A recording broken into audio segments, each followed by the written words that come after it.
Page 1. Image. No description. Teehee Fox felt the car slow before the boy did, as he felt everything first. Through the pads of his paws, along his spine, in the sensitive whiskers at his wrists. By the vibrations, he learned also that the road had grown coarser. He stretched up from his boy's lap and sniffed at threads of scent leaking in through the window, which told him they were now traveling into woodlands. The sharp odors of pine, wood, bark, cones, and needles slivered through the air like blades, but beneath that, the fox recognized softer clover and wild garlic and ferns, and also 100 things he had never encountered before. Page 2, but that smelled green and urgent. The boy sensed something now, too. He pulled his pet back to him and gripped his baseball glove more tightly. The boy's anxiety surprised the fox. The few times they had traveled in the car before, the boy had been calm or even excited. The fox nudged his muzzle into the glove's webbing, although he hated the leather smell. His boy always laughed when he did this. He would close the glove around his pet's head, play wrestling, and in this way the fox would distract him. But today the boy lifted his pet and buried his face in the fox's white ruff, pressing hard. It was then that the fox realized his boy was crying. He twisted around to study his face to be sure. Yes, crying, although without a sound, something the fox had never known him to do. The boy hadn't shed tears for a very long time, but the fox remembered, always before he had cried out, as if to demand that attention be paid to the curious occurrence of salty water streaming from his eyes. The fox looked at the tears and then grew more confused. There was no scent of blood. He squirmed out of the boy's arms to inspect his human more carefully, alarmed that he could have failed to notice an injury, although his, page 3, sense of smell was never wrong. No blood, not even the underskin pooling of a bruise or the marrow leak of a cracked bone, which had happened once. The car pulled to the right, and the suitcase beside them shifted. By its scent, the fox knew it held the boy's clothing and the things from his room he handled most often, the photo he kept on top of his bureau and the items he hid in the bottom drawer. He pawed at a corner, hoping to pry the suitcase open enough for the boy's weak nose to smell these favored things and be comforted. But just then the car slowed again, this time to a rumbling crawl. The boy slumped forward, his head in his hands. The fox's heartbeat climbed and the brushy hairs of his tail lifted. The charred metal scent of the father's new clothing was burning his throat. He leaped to the window and scratched at it. Sometimes at home his boy would raise a similar glass wall if he did this. He always felt better when the glass wall was lifted. Instead, the boy pulled him down onto his lap again and spoke to his father in a begging tone. The fox had learned the meaning of many human words, and he heard him use one of them now, no.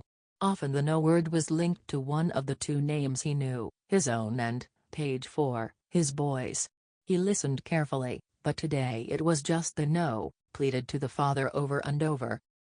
The car juddered to a full stop and tilted off to the right, a cloud of dust rising beyond the window.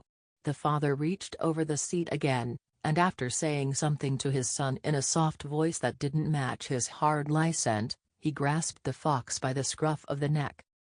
His boy did not resist, so the fox did not resist. He hung limp and vulnerable in the man's grasp, although he was now frightened enough to nip. He would not displease his humans today. The father opened the car door and strode over gravel and patchy weeds to the edge of a wood. The boy got out and followed. The father set the fox down, and the fox bounded out of his reach. He locked his gaze on his two humans, surprised to notice that they were nearly the same height now. The boy had grown very tall recently. The father pointed to the woods. The boy looked at his father for a long moment, his eyes streaming again. And then he dried his face with the neck of his t-shirt and nodded. He reached into his jeans pocket and withdrew an old plastic soldier, the fox's favorite toy. The fox came to alert, ready for the familiar game. His, page 5, boy would throw the toy, and he would track it down, a feat the boy always seemed to find remarkable. He would retrieve the toy and wait with it in his mouth until the boy found him and took it back to toss again. And sure enough, the boy held the toy soldier aloft and then hurled it into the woods. The fox's relief, they were only here to play the game, made him careless. He streaked toward the woods without looking back at his humans.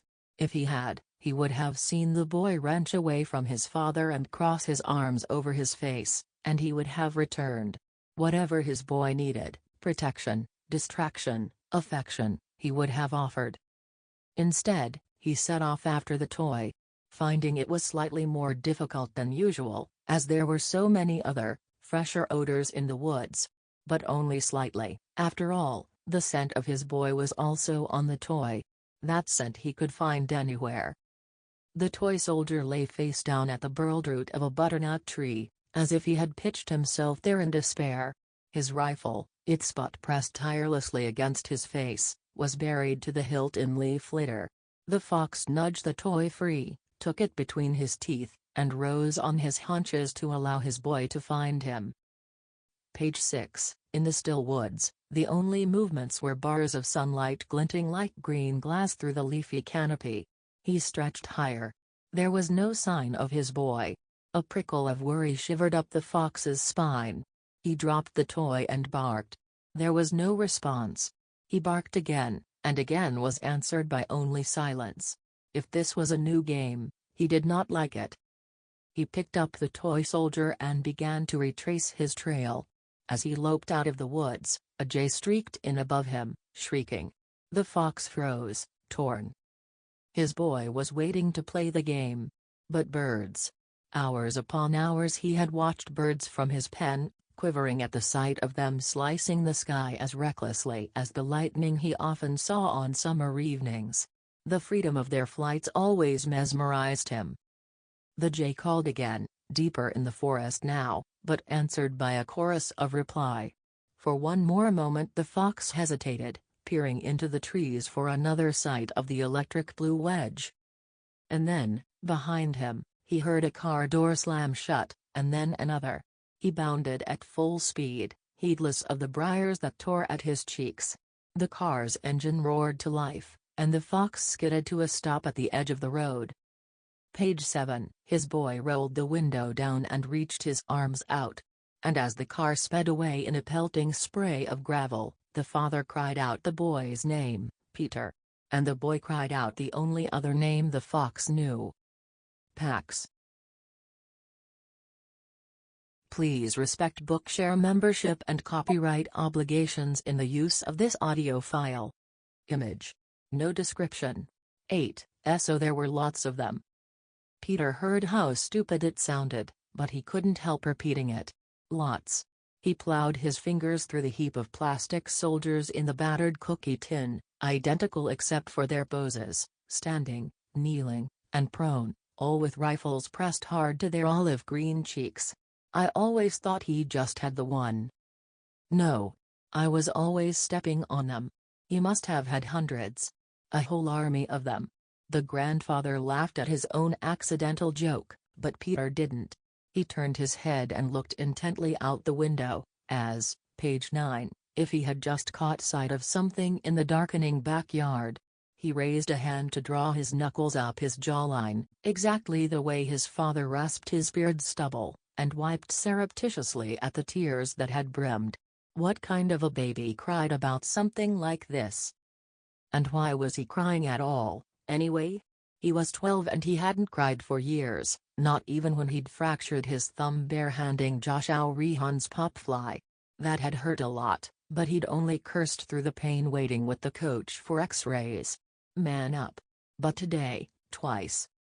Peter lifted a soldier from the tin and drifted back to the day he'd found one just like it in his father's desk. "What's this?" he'd asked, holding it up. Peter's father had reached over and taken it, his face softening. "Huh. Been a long time. That was my favorite toy when I was a kid. Can I have it?" His dad had tossed the soldier back. "Sure." Peter had set it up on the windowsill beside his bed, pointing the little plastic rifle out in a satisfying show of defense. But within the hour Pax had swiped it, which made Peter laugh. Just like him, Pax had to have it.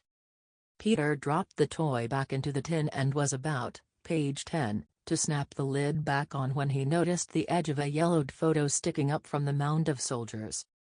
He tugged it free. His dad, at maybe 10 or 11, with one arm draped around a dog. Looked like part collie, part 100 other things. Looked like a good dog, the kind you would tell your own son about. "I never knew Dad had a dog," he said, passing the photo to his grandfather. Image. No description. "That's Duke. Dumbest creature ever born, always underfoot." The old man looked more closely at the picture, and then over at Peter as if seeing something for the first time. "You've got the same black hair as your dad." He rubbed at the fringe of gray fuzz banding the top of his head. "I had it too, way back. And look, he was scrawny then, too, same as you, same as me, with those ears like a jug. The men in our family, I guess our apples don't fall far from the tree, eh?" "No, sir." Peter forced a small smile, but it didn't hold up. Underfoot.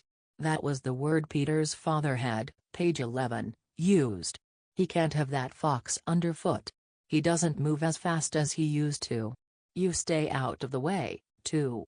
He is not used to having a kid around. You know, war came and I went and served, like my father. Like your father now. Duty calls, and we answer in this family. No, sir, our apples don't fall far from the tree." He handed back the photo. "Your father and that dog. They were inseparable. I'd almost forgotten." Peter put the photo back into the tin and pressed the lid down tight, then slid it under the bed, where he'd found it. He looked out the window again. He couldn't risk talking about pets right now. He didn't want to hear about duty. And he sure didn't want to hear any more about apples and the trees they were stuck underneath. "What time does school start here?" he asked, not turning around. 8. They said to show up early. "Introduce yourself to the homeroom teacher. Mrs. Myers, or Ramirez. Something. I got you some supplies." The old man nodded over to a spiral notebook, a beat-up thermos, and a bunch of stubby pencils bundled together with a thick rubber band. Peter walked over to the desk and put everything into, page 12, his backpack. "Thanks. Bus or walk?" "Walk. Your father went to that school, and he walked. Follow Ash to the end, turn right on School Street, and you'll see it, big brick building. School Street, get it? You leave by 7:30, you'll have plenty of time." Peter nodded. He wanted to be left alone. "Okay. I'm all set. I guess I'll go to bed." "Good," his grandfather replied, not bothering to hide the relief in his voice. He left, closing the door behind him firmly as if to say, "You can have this room, but the rest of the house is mine." Peter stood by the door and listened to him walk away. After a minute, he heard the sound of dishes clattering in the sink. He pictured his grandfather in the cramped kitchen where they'd eaten their silent dinner of stew, the kitchen that reeked so strongly of fried onions that Peter figured the smell would outlive his grandfather. After 100 years of scrubbing by a dozen different families, this house would probably still smell bitter. Peter heard his grandfather shuffle back along the hall to his bedroom, and then the low spark as the television caught, the volume turned down, an agitated news commentator barely audible. Only then did he toe off his, page 13, sneakers and lie down on the narrow bed. 6 months, maybe more, of living here with his grandfather, who always seemed on the verge of blowing up. What's he always so mad about, anyway? Peter had asked his father once, years ago. Everything. Life, his father had answered. He got worse after your grandmother died. After his own mother had died, Peter had watched his father anxiously. At first, there had just been a frightening silence. But gradually his face had hardened into the permanent threat of a scowl, and his hands clenched in fists by his sides as if itching for something to set him off. Peter learned to avoid being that something. Learned to stay out of his way. The smell of stale grease and onions crawled over him, seeping from the walls, from the bed itself. He opened the window beside him. The April breeze that blew in was chilly. Pax had never been alone outside before, except in his pen. Peter tried to extinguish the last sight he'd had of his fox. He probably hadn't followed their car for long. But the image of him flopping down on the gravel shoulder, confused, was worse. Page 14. Peter's anxiety began to stir. All day, the whole ride here, Peter had sensed it coiling. It always seemed like a snake to him, his anxiety, waiting just out of sight, ready to slither up his spine, hissing its familiar taunt. You aren't where you should be. Something bad is going to happen because you aren't where you should be. He rolled over and pulled the cookie tin out from under the bed. He fished out the photo of his father with one arm slung so casually around the black and white dog. As if he had never worried he could lose him. Inseparable. He hadn't missed the note of pride that had entered his grandfather's voice as he'd said that. Of course he'd been proud, he'd raised a son who knew about loyalty and responsibility. Who knew that a kid and his pet should be inseparable. Suddenly the word itself seemed an accusation. He and Pax, what were they then, separable? They weren't, though. Sometimes, in fact, Peter had had the strange sensation that he and Pax merged. The first time it happened had been the first time he'd taken Pax outdoors. The kid had seen a bird and had strained against the leash, trembling as though electrified. And Peter had seen the bird through Pax's eyes, the miraculous, page 15, lightning flight, the impossible freedom and speed. He'd felt his own skin thrill in full-body shivers, and his own shoulders burn as though yearning for wings. It had happened again this afternoon. He had felt the car spin away as though he were the one being left. His heart had quickened with panic. Tears stung again, and Peter palmed them with frustrated swipes. His father had said it was the right thing to do. War is coming. It means sacrifices for everybody. I have to serve, it's my duty. And you have to go away. Of course, he'd been half expecting it. 2 of his friends' families had already packed up and left when the evacuation rumors had begun. What he hadn't expected was the rest. The worst part. And that fox. Well, it's time to send him back to the wild anyway. A coyote howled then, so nearby that it made Peter jump. A second one answered, and then a third. Peter sat up and slammed the window shut, but it was too late. The yips and howls, and what they meant, were in his head now. Peter had only 2 bad memories of his mother. He had a lot of good ones, too, and he often took those out to comfort himself, although he worried that they might fade, page 16, from so much exposure. But the 2 bad ones he'd buried deep. He did everything in his power to keep them buried. Now the coyotes were baying in his head, unearthing one of them. When he'd been about 5, he'd come upon his mother standing dismayed beside a bed of blood-red tulips. Half of them were standing at attention, half of them splayed over the ground, their blossoms crumpling. A rabbit got them. He must think the stems are delicious. The little devil. Peter had helped his father set a trap that night. We won't hurt him, right? Fine. We'll just catch him, then drive him into the next town. Let him eat someone else's tulips. Peter had baited the trap himself with a carrot, then begged his father to let him sleep in the garden to keep watch. His father had said no but helped him set an alarm clock so he'd be the first to awaken. When it went off, Peter had run to his mother's room to lead her outside by the hand to see the surprise. The trap lay on its side at the bottom of a, page 17, freshly scraped crater at least 5 feet across. Inside was a baby rabbit, dead. There wasn't a single mark on its little body, but the cage was scratched and dented, and the ground all around clawed to rubble. Image. No description.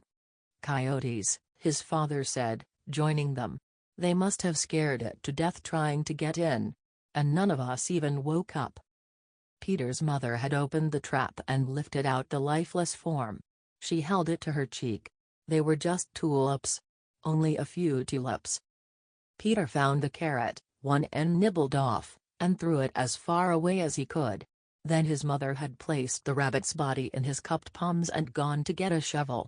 With a single finger, Peter had traced its ears, unfurling like ferns from its face, and its paws, miraculously tiny, and the soft fur of, page 18, its neck, slick with his mother's tears.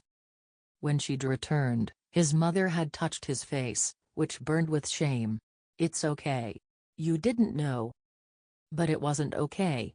For a long time afterward, when Peter closed his eyes, he'd seen coyotes. Their claws raking dirt, their jaws snapping. He saw himself where he should have been, keeping watch in the garden that night. Over and over, he saw himself doing what he should have, rising from his sleeping bag, finding a rock, and hurling it. He saw the coyotes fleeing back into the darkness, and he saw himself opening the trap to set the rabbit free. And with that memory, the anxiety snake struck so hard that it stunned Peter's breath out of him. He hadn't been where he should have been the night the coyotes killed the rabbit, and he wasn't where he should be now. He gasped to fill his lungs and sat bolt upright. He tore the photo in half and then in half again and pitched the pieces under the bed. Leaving Pax hadn't been the right thing to do. He jumped to his feet. He'd already lost a lot of time. He fished some cargos, a long-sleeved camouflage t-shirt, and a fleece sweatshirt from his suitcase, and then an extra set of underwear and socks. He stuffed everything into his, page 19, backpack except the sweatshirt, which he tied around his waist. Jackknife in his jeans pocket. Wallet. He debated for a minute between his hiking boots and sneakers and decided on the boots, although he didn't put them on. He looked around the room, hoping to find a flashlight or anything resembling camping equipment. The room had been his father's when he'd been a boy, but aside from a few books on a shelf, it was clear his grandfather had cleaned all his things out. The cookie tin had seemed to surprise him, an oversight. Peter bumped his fingers over the spines of the books. An atlas. He pulled it down, amazed at his luck, and flipped through it until he came to the map that showed the route he and his father had traveled. "You'll only be 300 miles away." His father had tried to bridge the silence of the drive a couple of times. "I get a day off, I'll come." Peter had known that it would never happen. They didn't give days off in war. Besides, it wasn't his father he was already missing. And then he saw something he hadn't realized. The highway snaked around a long range of foothills. If he cut straight across those instead of following the highway, he could save a lot of time, plus reduce the risk of being, page 20, caught. He started to rip out the page, then realized he couldn't leave his grandfather such an obvious clue. Instead, he studied the map for a long moment, then replaced the atlas on the shelf. 300 miles. It looked like he could shave off 100 of them by taking the shortcut, so say around 200. If he could walk at least 30 miles a day, he could make it in a week or less. They'd left Pax at the head of the access road that led to the ruins of an old rope mill. Peter had insisted on this road because hardly anyone ever used it. Pax didn't know about traffic, and because there were woods and fields all around. He'd go back and find Pax there, waiting. In 7 days. He wouldn't let himself think about what might happen to a tame fox in those 7 days. No, Pax would be waiting at the side of the road, right where they'd left him. He'd be hungry, for sure, and probably scared, but he'd be okay. Peter would take him home. They would stay there. Just let someone try to make him leave this time. That was the right thing to do. He and Pax. Inseparable. He glanced around the room again, resisting the urge to just run. He couldn't afford to miss anything. The, page 21, bed. He pulled the blanket off, rumpled the sheets, and punched the pillow until it looked slept on. From his suitcase he took out the picture of his mother he kept on his bureau, the one taken on her last birthday, holding up the kite Peter had made for her, and smiling as if she'd never had a better present in her life, and slid it into his backpack. Next, he pulled out the things of hers that he'd kept hidden in his bottom drawer at home. Her gardening gloves, still smudged with the last soil she'd ever lifted, a box of her favorite tea, which had long ago lost its peppermint scent, the thick candy cane-striped knee socks she wore in winter. He touched them all, wishing he could take everything back home where it belonged, and then chose the smallest of the items, a gold bracelet with an enameled phoenix charm she'd worn every day, and tucked it into the middle of his backpack with the photo. Peter surveyed the room a last time. He eyed his baseball and glove and then crossed to the bureau and stuffed them into the backpack. They didn't weigh much, and he'd want them when he was back home. Besides, he just felt better when he had them. Then he eased the door open and crept to the kitchen. Page 22. He set the backpack on the oak table, and in the dim light from above the stove, he began to pack supplies.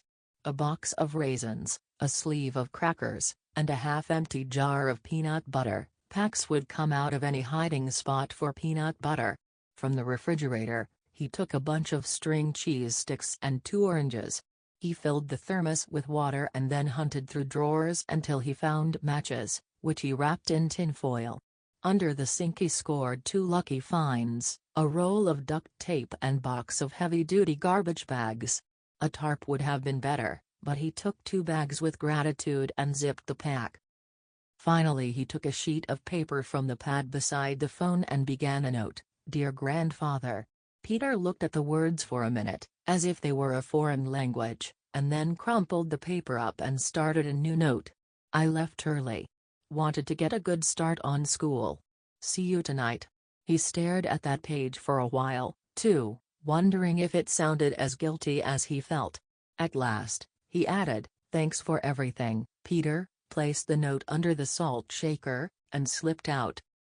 On the brick walk, he shrugged on his sweatshirt and crouched to lace his boots. He straightened up and, page 23, shouldered his backpack. Then he took a moment to look around. The house behind him looked smaller than it had when he'd arrived, as if it were already receding into the past. Across the street, clouds scudded along the horizon, and a half-moon suddenly emerged, brightening the road ahead. Page 24. Image. No description. Pax was hungry and cold, but what had woken him was the sense that he needed cover. He blinked and edged backward. What felt like the comforting bars of his pen gave way in brittle snaps. He turned to find the stand of dried milkweed stalks he'd wedged himself against a few hours before. He barked for Peter and remembered, his boy was gone. Pax wasn't used to being alone. He had been born into a squirming litter of 4, but his father had disappeared before the kits had even learned his scent, and soon after that, his mother had failed to come home one morning. Page 25. One by one, his brothers and sister had died, leaving his the only heartbeat in the cold den until the boy, Peter, had lifted him out. Since that time, whenever his boy was gone, Pax would pace his pen until Peter returned. And at night he always whined to come inside, where he could listen to his humans breathing. Pax loved his boy, but more than that, he felt responsible for Peter, for protecting him. When he couldn't perform this role, he suffered. Pax shook the night's rain off his back and headed for the road without even stretching his stiff muscles, straining for his boy's scent. He couldn't find it, the night's winds had swept the ground clean of any trace. But among the hundreds of odors rising on the early morning breeze, he found something that reminded him of his boy, acorns. Peter had often scooped up handfuls and sprinkled them over Pax's back, laughing to see him shake them off and then crack them to get at the meat. The familiar scent seemed a promise to him now, and he trotted toward it. The acorns were scattered around the base of a lightning-struck oak a few full bounds north of where he, page 26, had last seen his boy. He crunched at a few of them but found only shriveled, moldy nubs inside. Then he settled himself on the fallen trunk, ears strained for any sound on the road. While he waited, Pax licked his fur dry and clean, taking comfort in the lingering Peter scent he found there. Then he turned his attention to his forepaws, painstakingly cleaning the many cuts in their pads. Whenever he was anxious, Pax dug at the floor of his pen. He always shredded his paws on the rough concrete buried beneath, but he could not control the urge. In the week before, he'd dug nearly every day. When his paws were cleaned, he curled them up under his chest to wait. The morning air pulsed with the noises of spring. The long night before, they had alarmed Pax. The blackness had quivered with the rustle of night prowlers, and even the sounds of the trees themselves, leaves unfurling, sap coursing up new wood, the tiny cracklings of expanding bark, had startled him over and over as he waited for Peter to return. Finally, as dawn had begun to silver the sky, he'd fallen into a shivering sleep. Now, though, the same sounds called to him. 100 times his sensitive ears pricked, and he almost, page 27, sprang up to investigate. But each time, he remembered his boy and stilled himself. The humans had good memories, so they would come back to this spot. But they relied on sight alone, all their other senses being so weak, so if they did not see him when they returned, they might leave again. Pax would stay beside the road and ignore all temptations, including the strong urge he felt to head south, the direction his instinct told him would lead him back to his home. He would stay at this spot until his boy came for him. Above him, a vulture cruised the thermals. A lazy hunter, it was searching for the lifeless shape of carrion.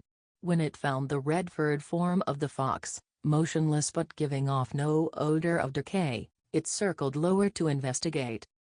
Pax registered an instinctive alarm at the cool flicker of V-shaped shadow. He jumped from the trunk and scratched at the dirt beneath. The ground seemed to answer with a distant rumble, like a growling heart. Pax stretched high, the danger from above forgotten. The last time he had seen his boy, there had been vibrations like this along this very road. He tore over the gravel shoulder to the exact spot where his, page 28, humans had left him. The vibrations grew to a roar. Pax rose on his haunches to be seen. But the source was not his boy's car. It was not a car at all. As it loomed up, it seemed to the fox to be as large as the house his humans lived in. The truck was green. Not the growing green of the trees all around, but a dull olive, a color death might wear when it claimed these trees. The same dull olive of the toy soldier the fox had cached in the milkweed stalks. It stank of diesel and the same charred metal scent that had clung to his boy's father's new clothing. In a cloud of dust and sprayed stones, the truck charged past, followed by another and another and another. Pax bounded away from the road. The vulture soared up and away with a single beat of its wings. Page 29. Image. No description. And not hunting for his grandfather's flashlight, that was the first mistake of the trip. The moon had lit Peter's way for maybe 2 hours before it had drowned beneath thick clouds. He'd stumbled along in the dark for another hour before giving up. He'd slit open the sides of a garbage bag to make a long mat and cut the other to wear as a poncho against the cold mist, and slept beside a culvert, his mitt for a pillow. Actually, slept was a wild overstatement, and when the first low sun rays stabbed his eyelids, he'd awakened cold and wet from whatever dozing he'd managed. Page 30. His first thoughts were of Pax. Where was he this morning? Was he wet and cold, too? Was he afraid? "I'm coming," he said out loud as he rolled the garbage bags back into his pack. "Hold on." He ate a stick of cheese and a couple of crackers, slugged a long drink of water, then laced his boots and climbed up to the road. He was stiff and sore, but at least his anxiety had relaxed its grip. He probably hadn't traveled much more than 7 or 8 miles, but there was still a whole day before his grandfather would get home from work and even suspect he was gone. According to the atlas map, he probably had another 20 miles to go before hitting the highway. After that, he could turn west for the shortcut anywhere that looked promising. He'd sleep deep in woods tonight, out of civilization, the riskiest part of the trip behind him. He wished he'd paid more attention as he'd driven with his father the day before, mistake number 2, but he only recalled there'd been a single sleepy town right after they'd exited the highway, and then stretches of woodlands broken only by occasional farms. Peter walked for 5 full hours. Blisters formed on his, page 31, heels, and his shoulders ached from the pack. But every step brought him closer to Pax and the home he should never have left, and he felt hopeful. Until a little after noon, when he hit a cluster of buildings that passed for a town square. Immediately, it seemed every person he passed was eyeing him suspiciously, wondering why he wasn't in the school he'd noticed a little while back. When a woman dragging a toddler stopped to stare outright, Peter pretended to study the window display in the hardware store beside him. In the glass, he saw his reflection, and the remnants of his hopeful mood melted. His hair was tangled with leaves, his sweatshirt streaked in mud, and his nose reddened with what promised to be a full-faced sunburn by the end of the day. The kid in the window looked like a runaway, one who hadn't prepared very well. He sensed the woman moving on, but before he could leave, a shadow loomed over his shoulder. "Need something, young man?" Peter looked up. A man in a blue jacket emblazoned with the store logo stood in the doorway, smoking. His arms were crossed over a sagging belly, and his hair was, page 32, a thinning gray, but something about the way he was peering down his nose reminded Peter of a hawk he'd once seen searching for prey from the top of a cedar. He pointed to the window. Peter looked back at the display, seed packets and gardening tools. "Oh, no, I was just... do you sell flashlights?" The man cocked his head and eyed Peter while he took a drag on his cigarette, and again Peter was reminded of the hawk. Finally he nodded. "Aisle 7. No school today?" "Lunch break. Got to hurry back."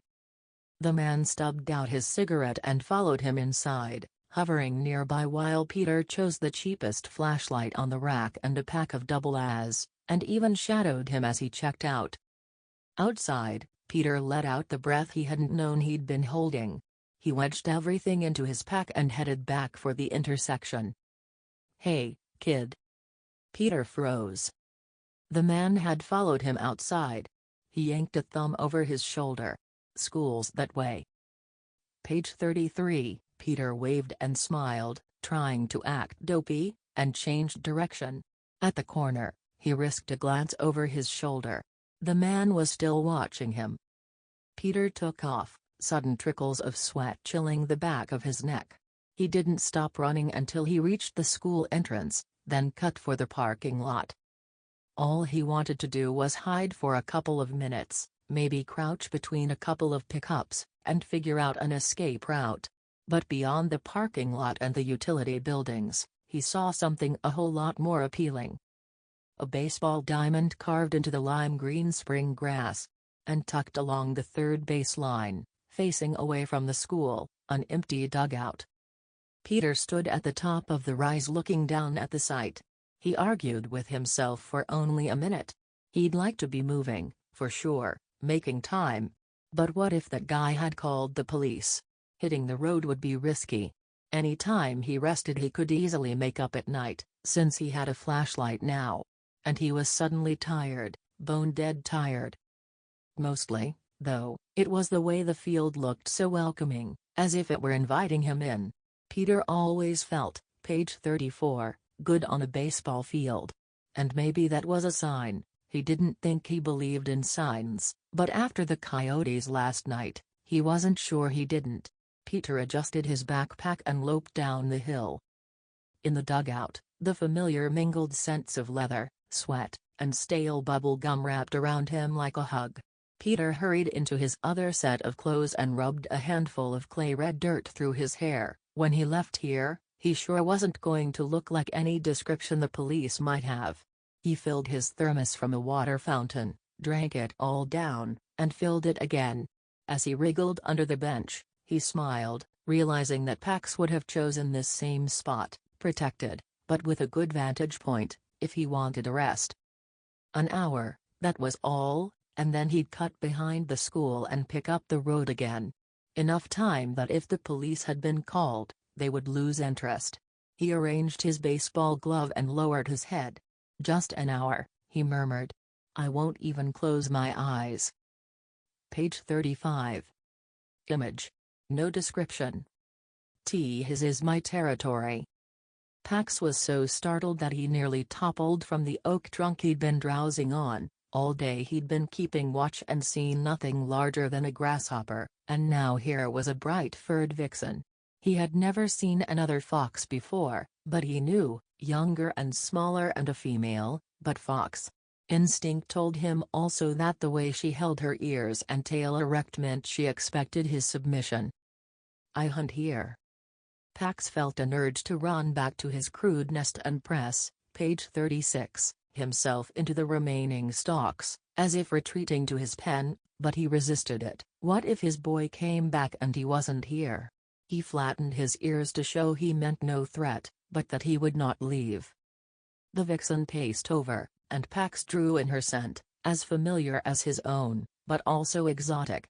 She sniffed and bristled in distrust at the human scent on him.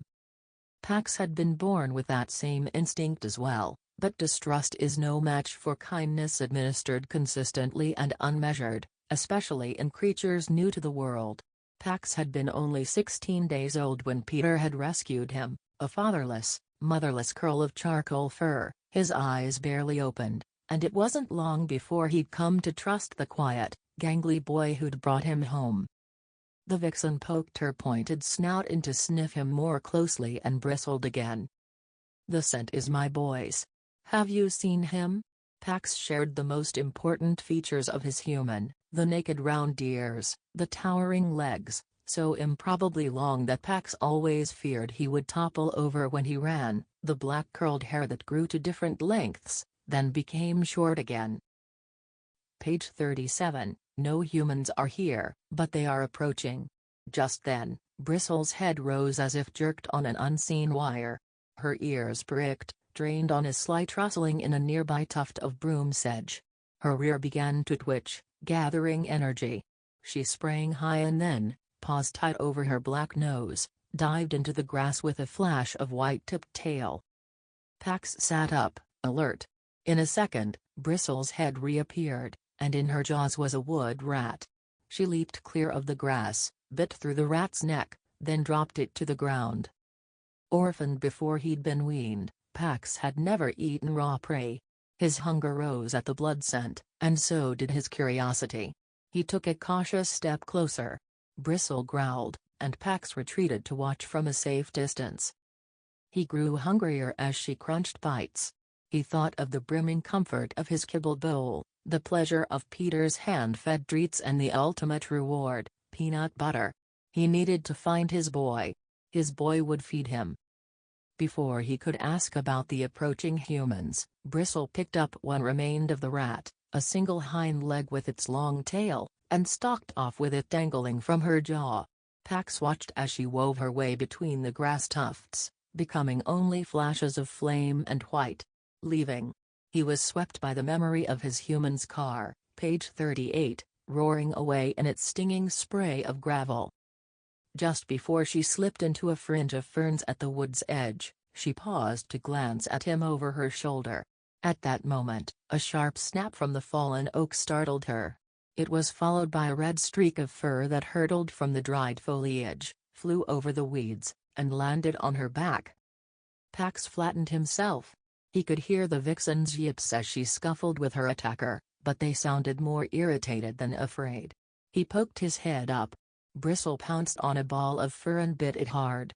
To Pax's surprise, a smaller, skinnier version of herself unfurled at her paws. Pax was stunned. Never had he suspected that foxes might soar like birds, whose swooping arcs were not like any movement he himself could achieve.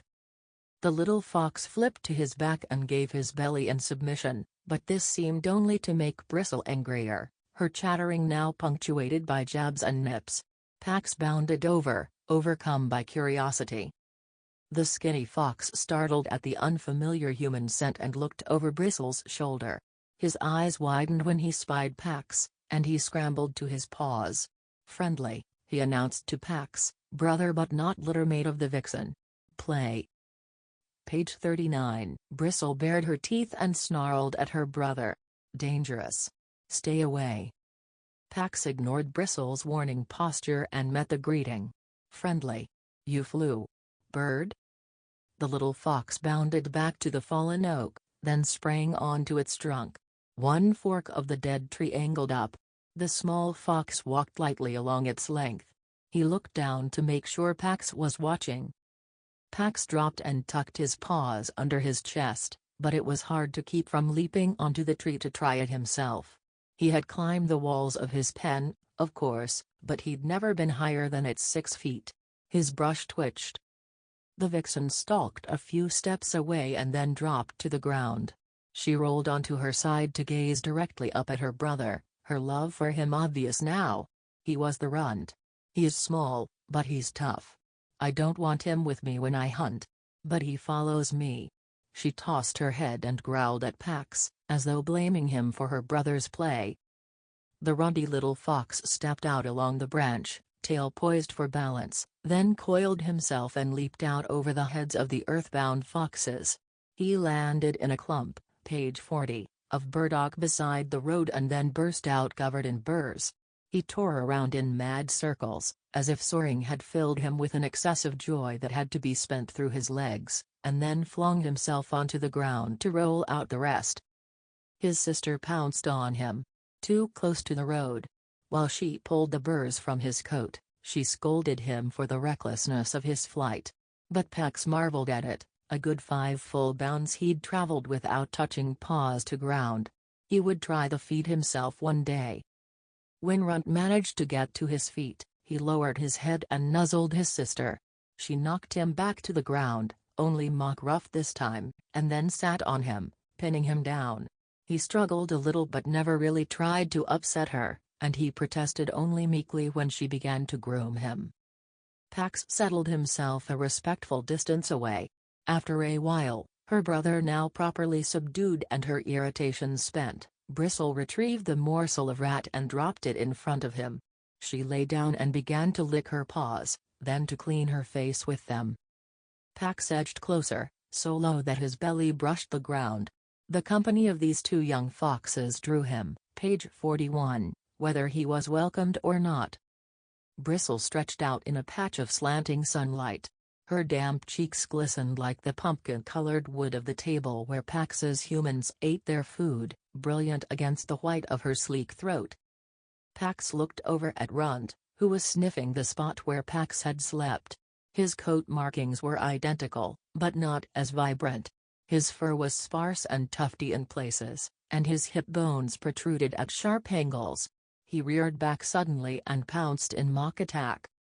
Pax watched as Runt tossed the toy soldier into the air and then pinned it down, over and over. He had done the same thing as a kit. He trotted over and joined the game, and Runt welcomed him as though they had played together since birth. Bristle got to her feet. "Bring it here."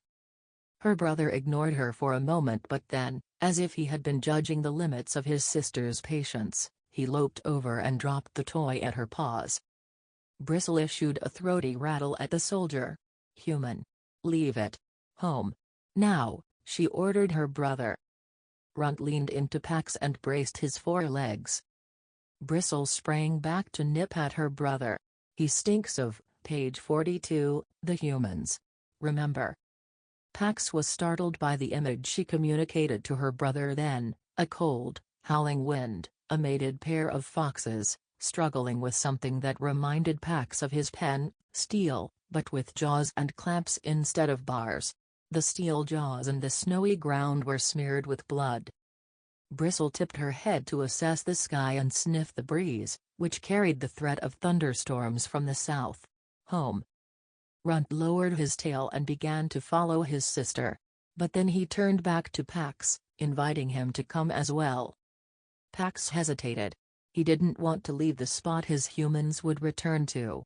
But dark clouds were rolling in, and just then, thunder boomed in the distance. He knew his boy would not venture out during a storm. He didn't want to think of getting drenched by the side of the road, alone. He tucked the toy soldier into his cheek and set out after the 2 foxes. Bristle turned when she sensed his presence.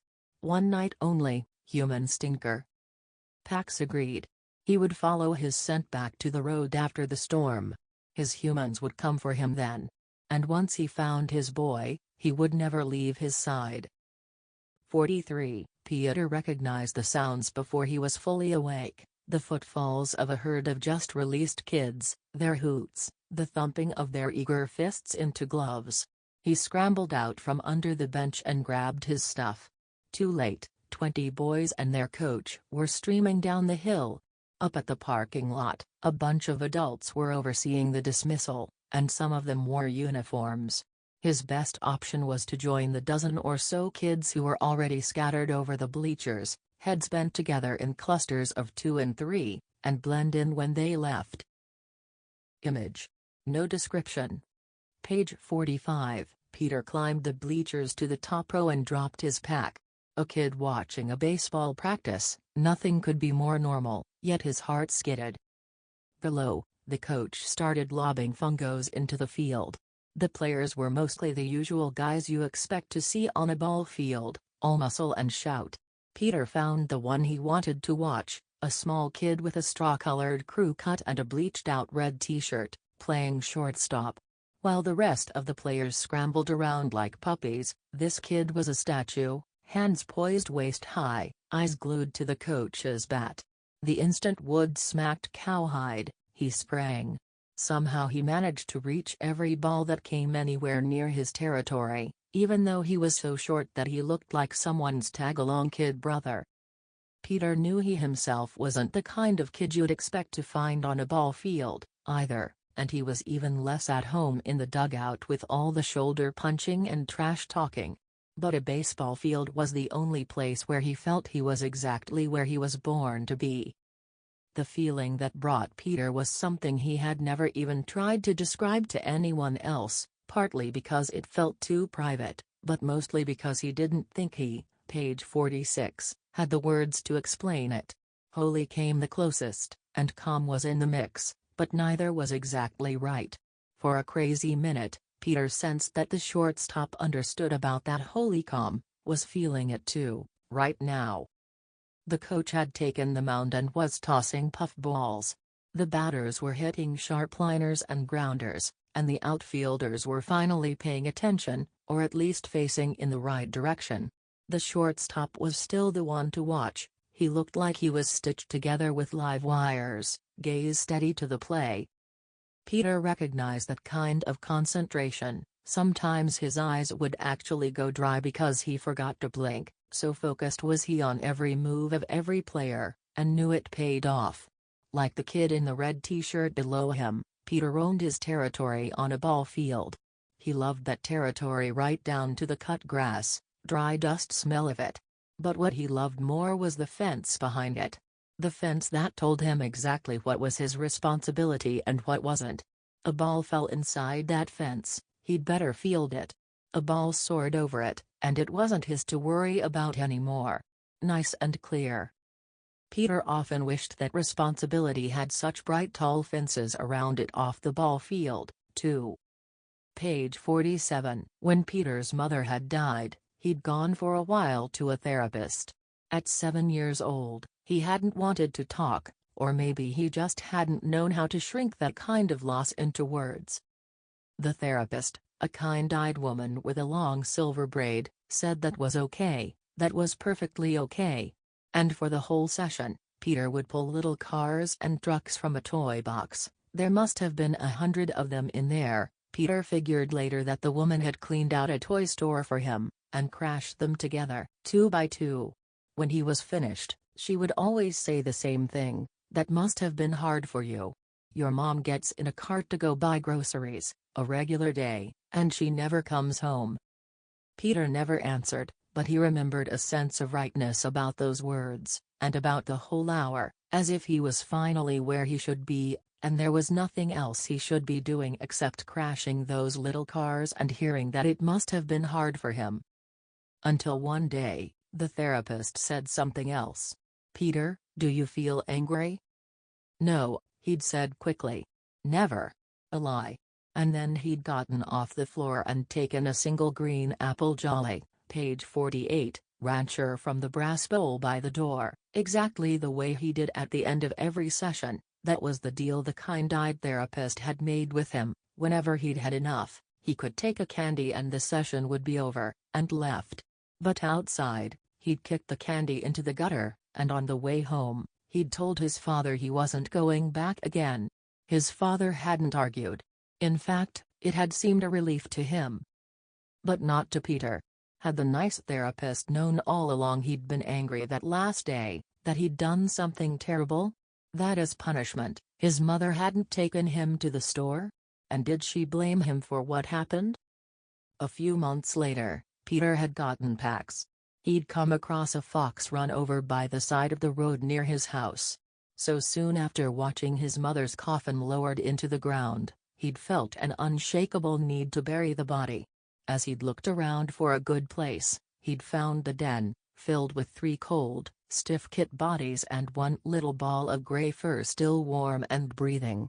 He'd tucked Pax into his sweatshirt pocket and brought him home, and said, not asked, said, "I'm keeping him." His dad had said, "Okay, okay." For a while. The kit mewed piteously all through the night, and, page 49, hearing him, Peter had thought that if he could visit the kind-eyed therapist again, he'd smash those toy cars together all day and all night, forever. Not because he was angry. Just to make everybody see. Thinking about Pax made the old anxiety snake tighten around Peter's chest. He needed to get moving again, make up some time. The practice was breaking up now, boys loping in from the field, shedding equipment as they streamed past the dugout. As soon as the field was clear, he dropped from the bleachers, pulled his backpack down, and hitched it over his shoulders. Just as he set out along the diamond, though, he saw the shortstop. Peter hesitated. He should take off, try to blend in with the stragglers leaving the school grounds. But the rest of the team had left this kid to bag up the equipment and walk back alone, and Peter knew how that felt. He picked up a couple of balls and handed them over. "Hey." The boy took the balls with a cautious smile. "Hey. Nice play. The last liner? That ball had hair." The boy looked away and scuffed at the dirt, but Peter could see he was pleased. "Yeah, well, the first baseman made it look cleaner than it was." "Nah, you planted that ball. Your first baseman would, page 50, be lucky to catch a cold by himself. No offense." The boy gave Peter a real grin. "Yeah. Coach's nephew. You play?" Peter nodded. "Center field." "You new here?" "Oh. I don't live here, Peter nodded his head vaguely south. "Hampton?" "Yeah, Hampton, right." The boy's face closed. "Scouting before Saturday's game? Jerk." He spat and walked back to the dugout. As he left the school grounds, Peter congratulated himself on his quick thinking, covering his runaway tracks. But somehow he felt kind of bad anyway. Somehow he felt lousy, actually. He shrugged the feeling off. What was it his dad said about feelings? Something about a quarter and a cup of coffee. And checked his watch. 4:15. He'd lost over 3 hours. Peter pressed faster, but when he came to the town square again, he crossed to the opposite side from the hardware store and forced himself to walk at an even pace past a library, past a bus station, past a diner. Then he, page 51, counted off 1,000 steps before he risked lifting his head. When he did, he checked his watch again. 4:50. His grandfather was probably packing up his stuff now. Peter imagined him walking to his rusty blue Chevy, fitting the key into the ignition. And with that image, his anxiety struck, knocking the breath right out of him. He scaled a low wooden fence and dropped into scrubby brush. He pushed in a good safe 30 feet, until the saplings rose up taller than he was, until his anxiety let him breathe right again, before turning to parallel the road. It was rougher going now, but 15 minutes later he reached it, the highway. Peter shadowed the entrance ramp, crouching low, then, at a break in traffic, ran down the culvert, scaled the chain-link fence, and dropped to the other side, his heart beating hard. He'd made it. He loped into the trees, keeping an eye out for a likely place to cut west. And in just a few minutes, he found one, a dirt road running perpendicular to the highway. Well, not much more than an old wagon path, to be honest, but it was heading in the right direction and would be easy walking even at night. He turned in. Page 52. For a short while the trees beside him grew denser as he walked, and only bird calls and squirrel rustlings broke the silence. Peter realized he might have seen the last of civilization for a while. The thought lifted him.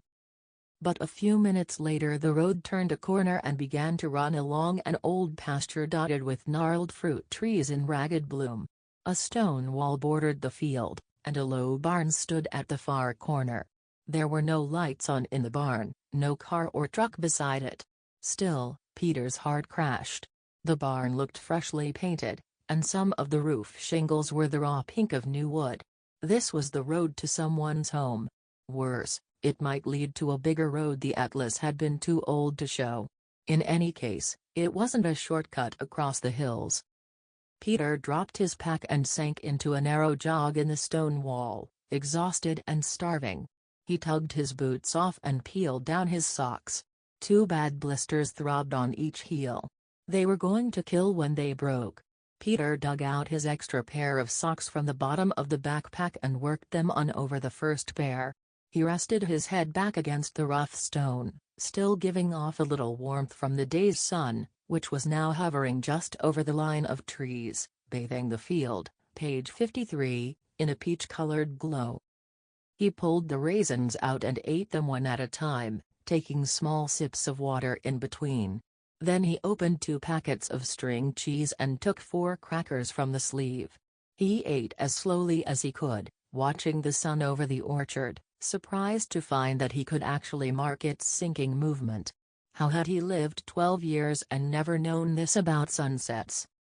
Peter laced his boots. Just as he started to rise, he caught sight of a deer, which bounded into the orchard from the woods beyond. He held his breath as the orchard filled, 14 deer in all. They began to graze, and a few nibbled delicately at the low branches of the trees. Peter squatted back down, and the closest one, a doe with a spindly spotted fawn beside her, turned her head to look directly at him. Peter raised his palm slowly, hoping to let her know he meant no harm. The doe moved between Peter and her fawn, but after a while she dipped her head into the grass again. And then the clear twilight air was split by the screech of a saw biting through wood from behind the barn. The herd startled in unison and peeled away into the darkening woods, their white tails flashing.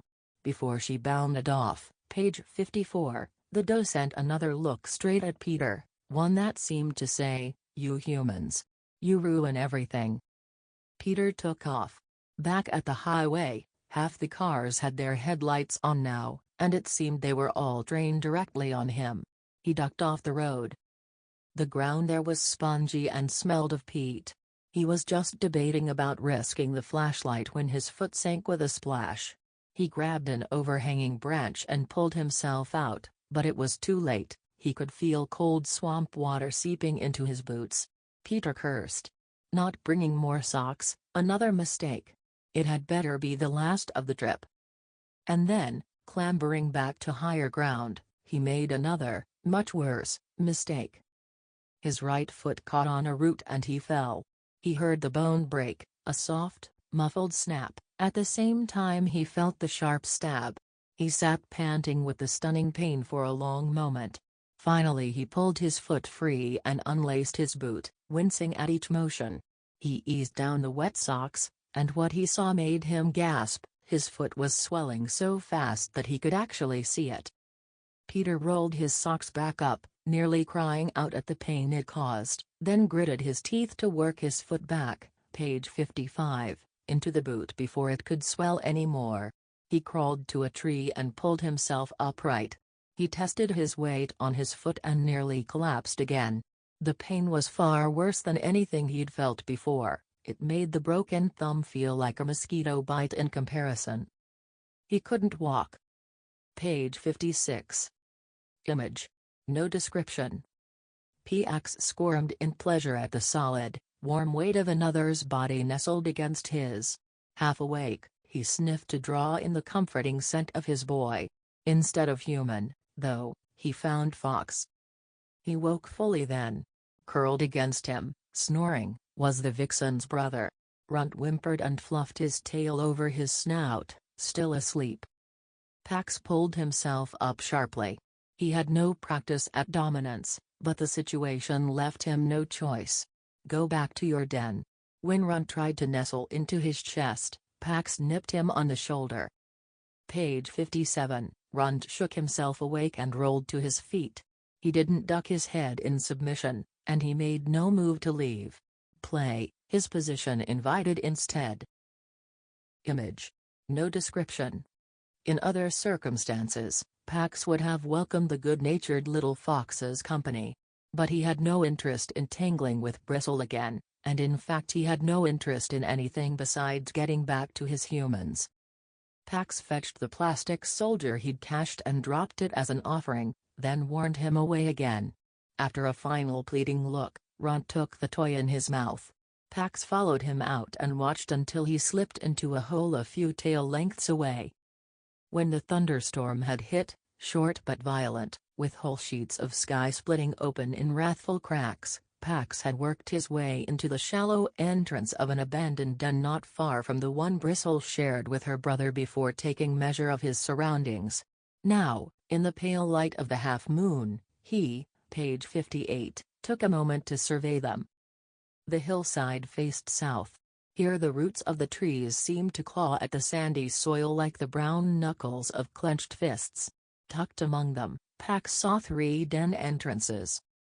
Above this hillside, the forest rose to the north and west, back to the road. Below, a vast grassy valley sloped away. It was an ideal location. The hillside perch provided little cover for approaching predators, while the line of trees protected the foxes from the north winds. The meadow smelled abundantly of life. As Pax took all this in, a tension deep within him loosened. It was the same way he'd felt as a kid when, after he'd pushed his food dish to the farthest corner of his boy's nest room 3 times, Peter had finally understood to leave it there. Away from the cold north wall, and with a view of the door where the father entered, sometimes in anger. Safe. But this place was not safe for him. Bristle had warned him that in this same meadow lived an older fox and his mate. He was already facing a challenger from outside and would not tolerate the presence of another lone male. And just then Pax saw a movement below him. A broad, page 59, shouldered alpha with black and gray fur emerged from the brush halfway down the slope and marked a sapling beside him. The big fox began to groom, but with a paw still to his ear he suddenly pricked his snout into the breeze. Pax bolted up the hill and plunged into the forest undergrowth. He picked up his own scent easily although it had rained hard. Stopping only for quick licks of water from the leaves, he followed it back to the road. There, Pax caught the lingering scent of the military transport caravan from the day before, but no other traffic had passed since then. He settled himself on the fallen oak trunk again to wait. Morning brought the shimmery buzz of insect clouds and the chatter of waking birds, but still no traffic sounds on the road. As the sun rose hot and dry, it burned off the rain droplets that had hung from every green shoot. Pax was aware of his hunger now, but his thirst was worse. He'd had nothing to drink since leaving his human's house. His throat was parched and his tongue swollen and thick. He felt dizzy whenever he shifted his position. 100 times a thin scent of water drifted past him, but he never considered abandoning his post, page 60, for its promise. His humans would come back here. He dug his claws into the wood and strained for the sound of a vehicle on the silent road. An hour passed, and then another. Pax dozed and woke and remembered, dozed and woke and remembered. And then the wind brought news of something approaching. A fox. The same male he'd seen earlier, the one Bristle had warned him about. The fox's gait was deliberate, showing neither hesitation nor wasted energy. The way his grayed coat draped his frame announced that he was old. As he drew close, Pax saw that even his eyes were clouded gray with age. After offering his scent, Gray settled himself on the grass beside the fallen trunk. He made no move to elevate himself, indicating that he meant no threat. You carry the scent of humans. I lived with them, once. They are approaching. A sudden hope rejuvenated Pax. "Have you seen my boy?" he described Peter. But Gray had seen no humans at all since the time he had lived with them in his youth. And that was in another place, a dry, stony land of long winters and low sun, distant. The approaching humans are coming from, page 61, the west. They are bringing war. The crows who have seen them do not describe any youth. The news weakened Pax. He swayed and nearly lost his grip on the trunk. "You need water. Follow me." Pax hesitated. His humans could come at any time. But his need for water was urgent. "Is it nearby? Can I hear the road from this water?" "Yes. The stream passes beneath the road. Follow me." Gray's manner, confident but not threatening, calmed Pax. He dropped from his perch and followed. Soon they came to a deep gash in the earth, from which rose the scents of water and of things that grew in rich mud. Pax peered over the edge and saw a silver brook, studded with black stones, glinting between green reeds and purple blossoms. Gray began to angle down cautiously. Lured by the scent of water, Pax scrambled past him, straight down the cut. Halfway there, he lost his footing and skidded the rest of the way. When he righted himself, he stared. The water tumbled past him as if from a vast faucet, larger by far than even the spout that poured water into the great white tub his boy bathed in. He dipped his head. The water was, page 62, cold and tasted of copper and pine and moss. It rushed into his mouth as if it were alive. It stung his teeth and drenched his mouth and throat. He drank, and he didn't step away until his belly was taut. Gray joined him, drank, and then invited Pax to rest with him. Pax cocked his head to listen intently to the still silent road above the culvert. "I must be at the road when my humans come for me." Gray eased himself to the ground and stretched out. That road was blocked yesterday by the war sick. Pax thought back to the vehicles that had passed the day before, the ones that smelled like his boy's father's new clothing. It was true that the road had been unused since then. But it didn't matter. "My boy will return for me there." "No. The crows report this, the road is closed." Pax paced from stone to stone, thrashing his tail as he worked the puzzle. The answer came, "I will go to my boy at our home." "Where is your home?" Pax circled to be sure. Although there was no question, he felt the pull of his home strongly from only one direction: south. Page 63. Gray did not seem surprised. "There are vast human colonies there. When the warsick arrive here, my family will have to move nearer to those colonies or go north, into the mountains. Tell me about the humans there. How they are to live beside." Again, the old fox's comportment soothed Pax. He came back and sat. "I have seen many from a distance, but I know only two." "Are they false acting, like the ones I knew?" Pax did not understand. Gray rose to his haunches, agitated, and shared the behavior he had seen: a human turning away a starving neighbor, acting as if there were no food in his larder when it was full. A human feigning indifference to a mate she'd chosen. A human enticing a sheep from its flock with a soothing voice and then butchering it. "Your humans do not do these things?" Immediately Pax thought of his boy's father pulling him from the car, his voice mimicking a sense of regret Pax knew was false by the burst of lie scent he'd given off. He turned back to the brook. As it spilled over a pair of stones, the current split and then reunited in a liquid silver braid. Pax was struck by a memory. Page 64. Not long after his boy had rescued him, when he was still a skittish kit, a stranger had come to the door. Pax had watched from under a table as his boy's father had greeted a woman with a long silver braid streaming over one shoulder. His smile showed all his teeth, which Pax had come to understand meant, "Welcome, I am glad to see you, I wish you no harm." But beneath the smile, the man's body was rigid with anger and fear. Pax had been confused by this fear. The small woman was projecting nothing but kindness and concern. She kept repeating the word Pax had already come to associate with his boy, Peter, in a pleading tone. The man's full-teeth welcome smile remained frozen in place, but the room had flooded with the bitter scent of deception as he answered her. His chest had been puffed out in threat as he shut the door hard against her. Pax turned to the older fox. "I have seen it. Not in my boy, never in him. But it's true of his father." The old fox seemed to age as he took this in. With visible effort he rose on his haunches. "Are they still careless? They were careless where I lived with them." "Careless?" "They plow a field and they slaughter the mice living there," page 65, "with no warning. They dam a river and leave the fish to die. Are they still careless that way?" Once, when Peter's father was about to cut down a tree, Pax had watched Peter climb it to take down a nest and move it to another tree. On cold days, Peter brought fresh straw to Pax's pen. Before he himself ate, he always made sure Pax had water and food. "My boy is not careless."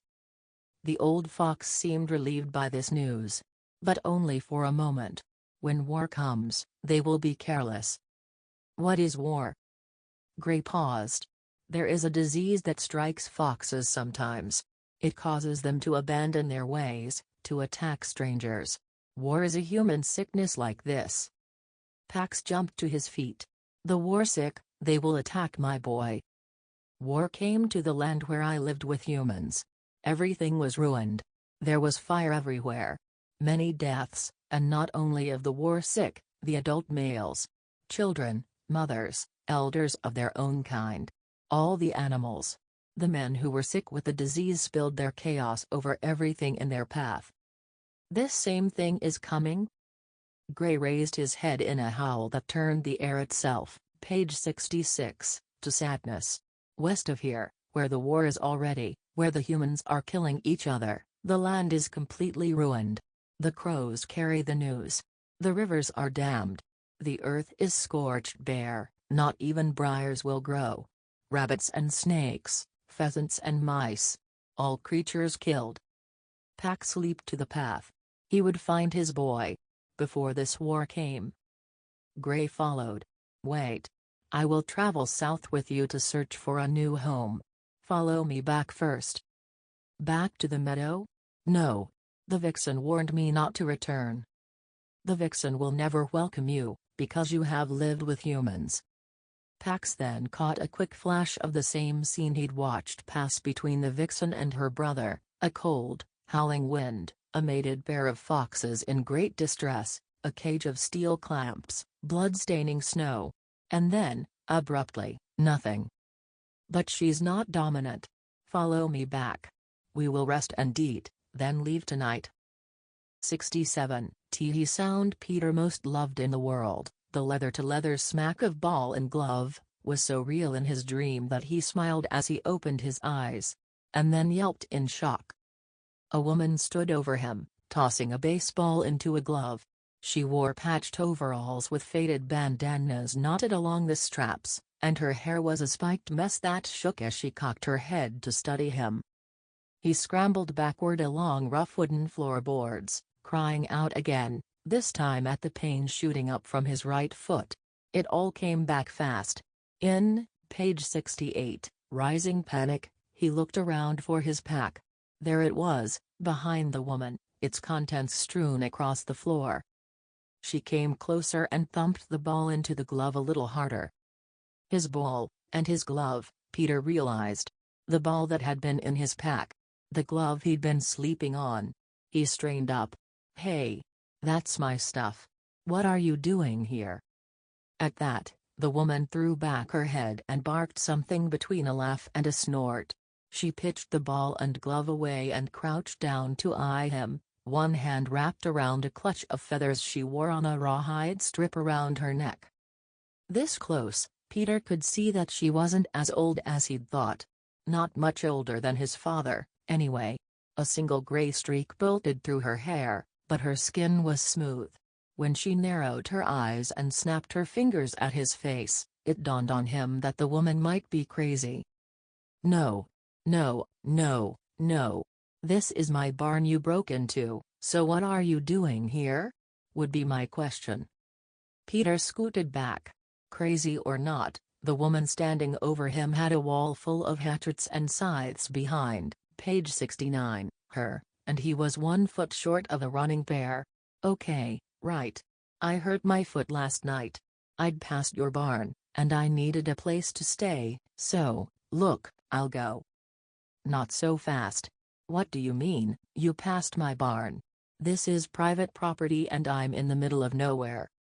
The woman straightened to her full height, and Peter edged back even farther. I was taking a shortcut home from the practice he'd been to the day before flashed before him. He nodded to his ball and glove. From batting practice. You were coming home through my land from batting practice? Then the first thing I am wondering is why you don't have a bat. She tossed a hand toward his stuff. Why you carry a roll of duct tape, garbage bags, and a charm bracelet, clothing, food, and water. But no bat. Eh, boy? The way she said boy silky and stretched out to 2 syllables, made him realize she had the hint of an accent. Only a hint, as if sometime in her childhood, people around her had spoken a language that was close to singing. Page 70, well, I left it. A bat's heavy to carry around. The woman shook her head again, and this time she looked disgusted. She yanked up the left leg of her overalls. Below the knee, her leg was a rough wooden post. She stabbed it down beside Peter. Now, this leg. Oh, this leg is heavy, boy. Solid heartbine. But I carry it around, don't I? The woman peered down at it and seemed to discover something she didn't much like. She pulled a knife from her belt and, with a flick of her wrist, shaved off a chink from just above where her ankle would have been.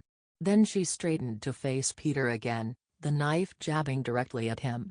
So let's try one more time, because I am very curious now. If you were at batting practice, how is it you don't have a bat? Peter dragged his gaze up to the woman's face and then back down to the knife. The blade gleamed long and thin, with an evil-looking curve to it.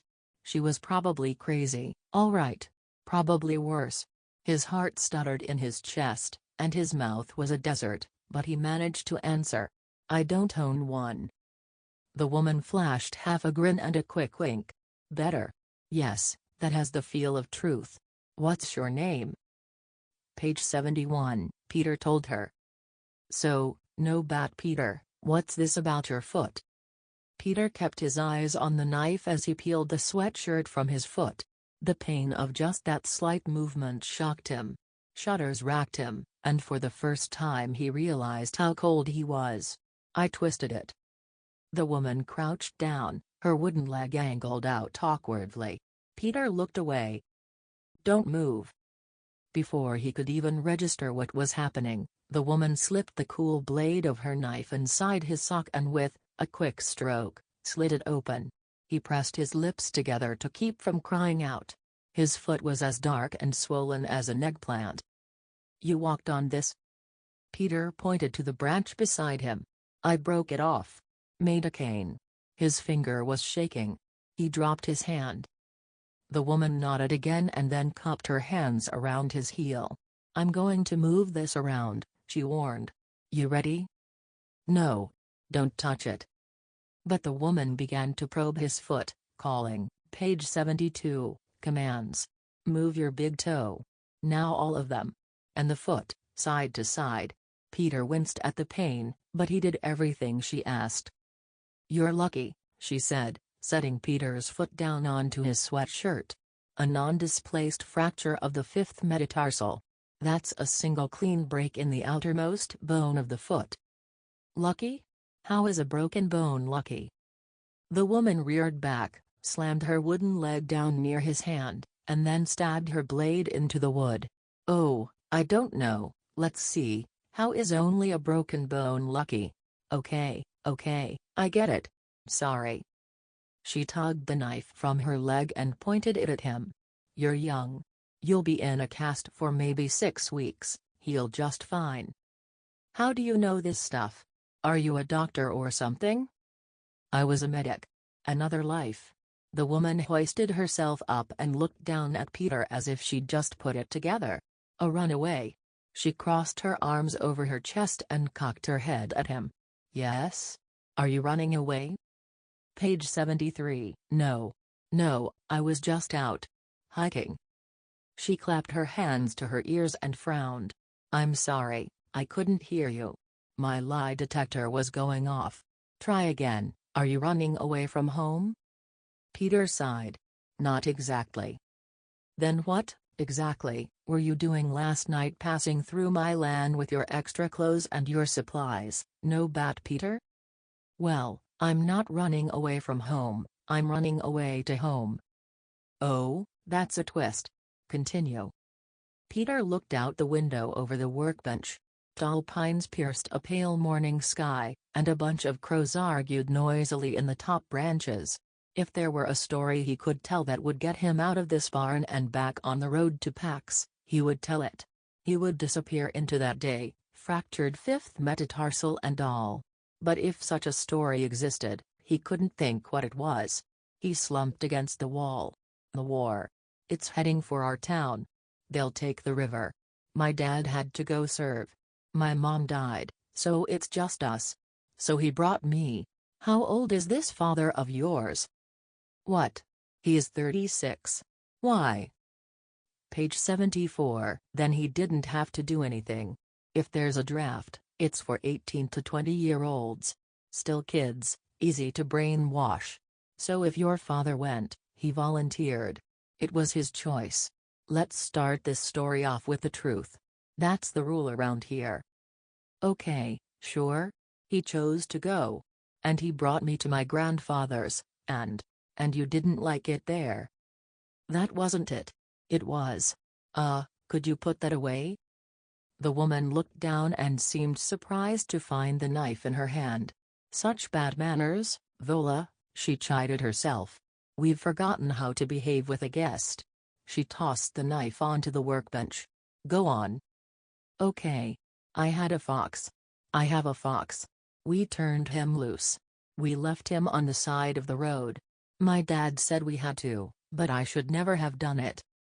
Since the instant they'd driven away, Peter had been tormented by the things he should have said to his father.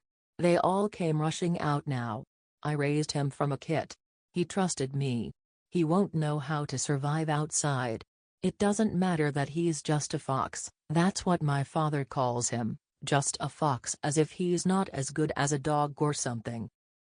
Page 75. Yes, yes. You were plenty angry, so you ran. I wasn't angry. I'm not. It's that my fox, he depends on me. I'm going to go back and get him. Well, now you're not. Change of plans. No. I have to get him and take him home. Peter rolled to his knees, swallowing the gasp of pain that shot from his foot. He grabbed the branch and tried his weight on it for a second, then sank back down, exhausted from just that. Now? You still think this? How far away did you leave him? 200 miles. Maybe more, Peter admitted. Vola snorted. You wouldn't make it 2 miles now. You'd be nothing but bear bait out there, that is if you didn't die of hypothermia the first night. You won't be able to move enough to keep warm. She leaned back against the workbench, winding a scarf around a finger, and Peter could tell she was trying to figure something out. She didn't look as crazy now, just deep in thought. And maybe worried. Then she seemed to come to a decision. Someone is bound to come looking for you. I can't have that. I need you gone. But I can't send you out like, page 76, this, I have enough on my conscience. I will bind that foot and give you something for the pain, something that's legal to give a child, and then. I'm not a child. I'm almost 13. Vola shrugged. And then you will leave. There's a garage not far down the highway. Call this grandfather of yours, have him come get you. I'm not going back. I'm going to get my fox. Not like this, you're not. You cannot bear weight on that broken foot until the bone heals, 6 weeks at least. Maybe you try again then. 6 weeks?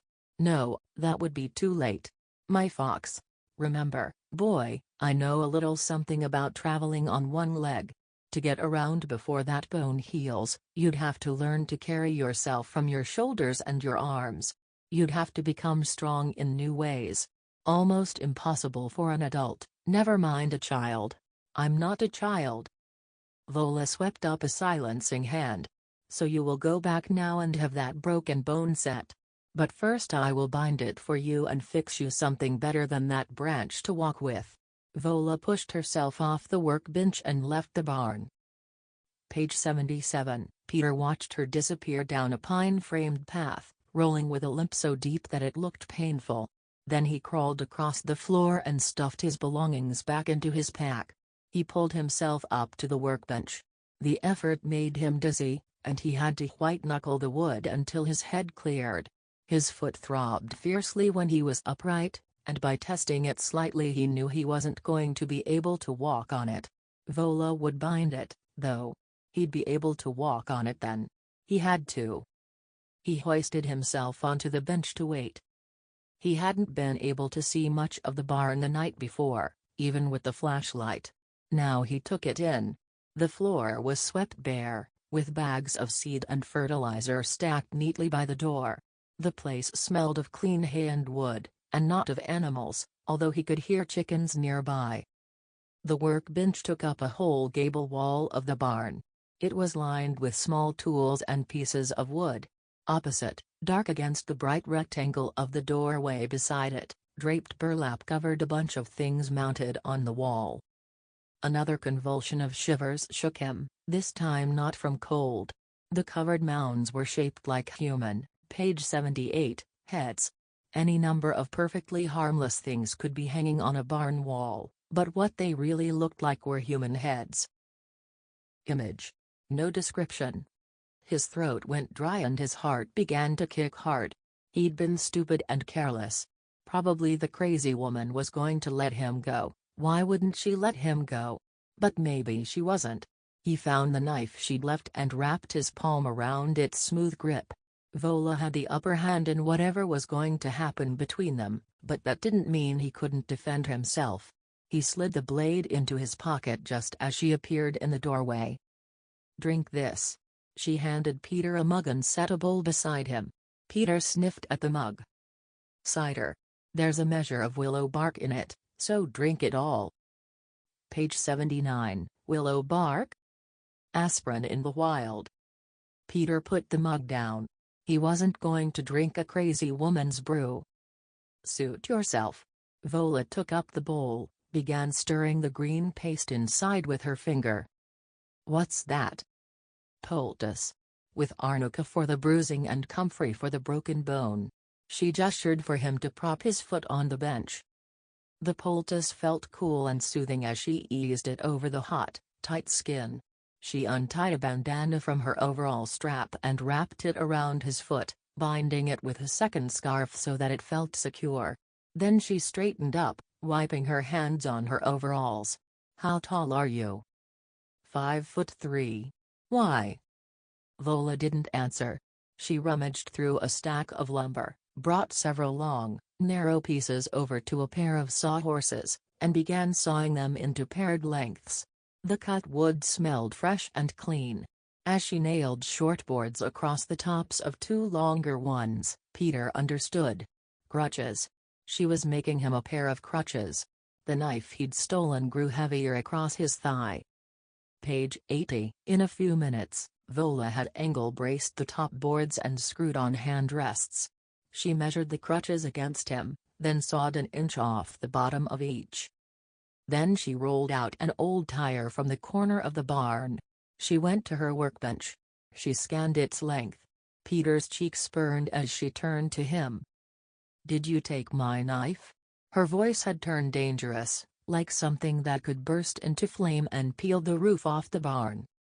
Peter felt dizzy and his heart began to thud again. He pulled the knife out and handed it to her. "Why?" Peter swallowed hard. His words were gone. "Why?" "Because.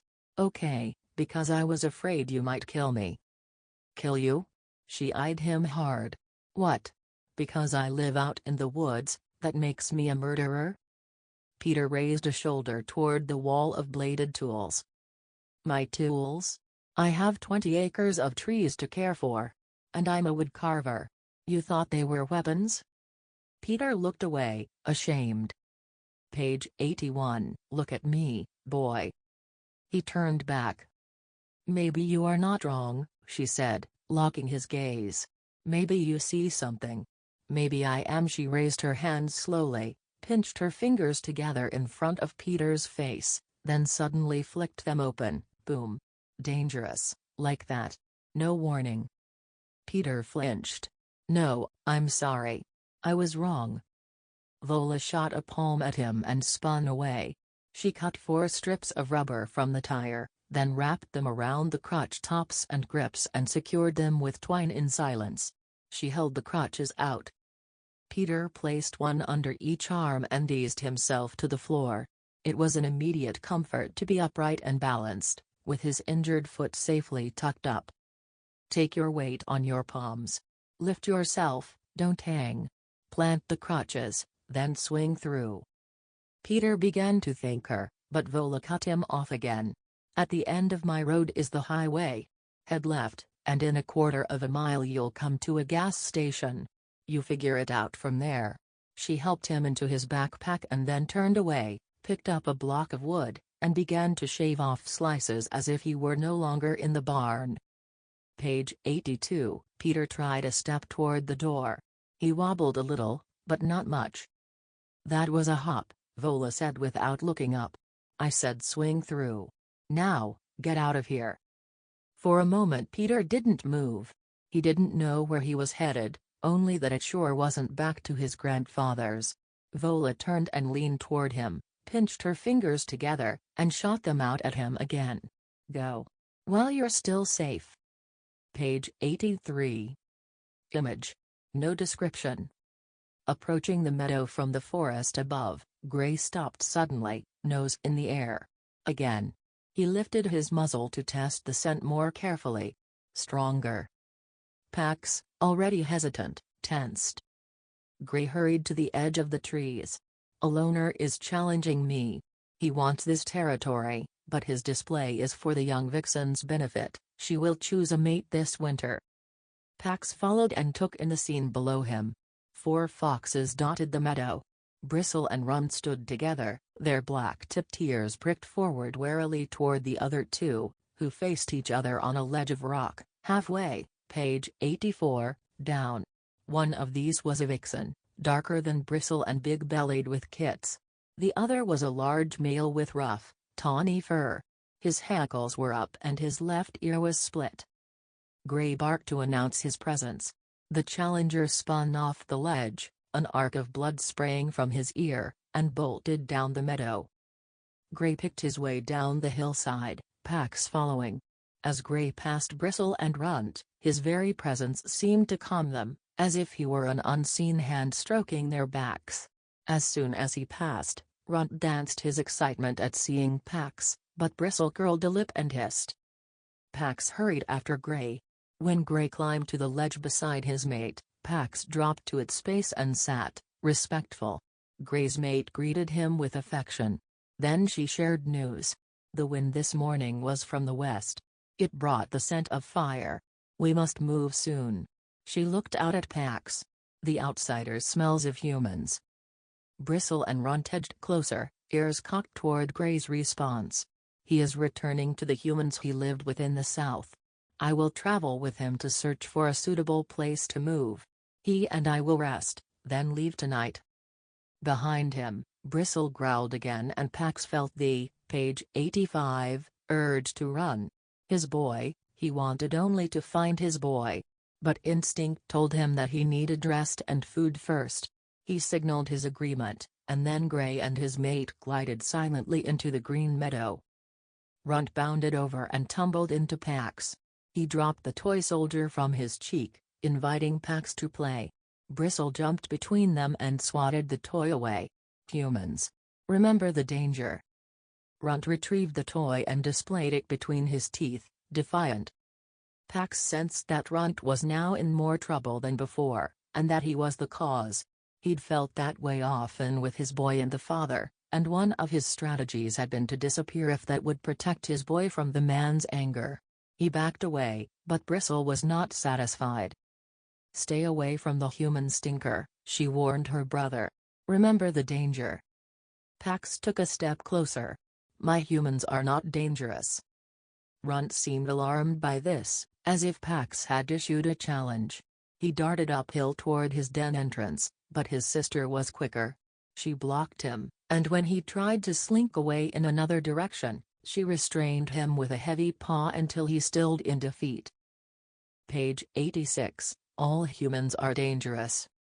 Pax's fur ruffled in a shiver at the scene Bristle conjured then: wind, cold and howling and heavy with the threat of snow. Pax recognized that wind, the story she was about to relate, would end with blood on the snow and cold steel jaws. Bristle bared her fangs at Pax and then began. 87. The jog in the wall where he'd seen the deer, Peter stopped.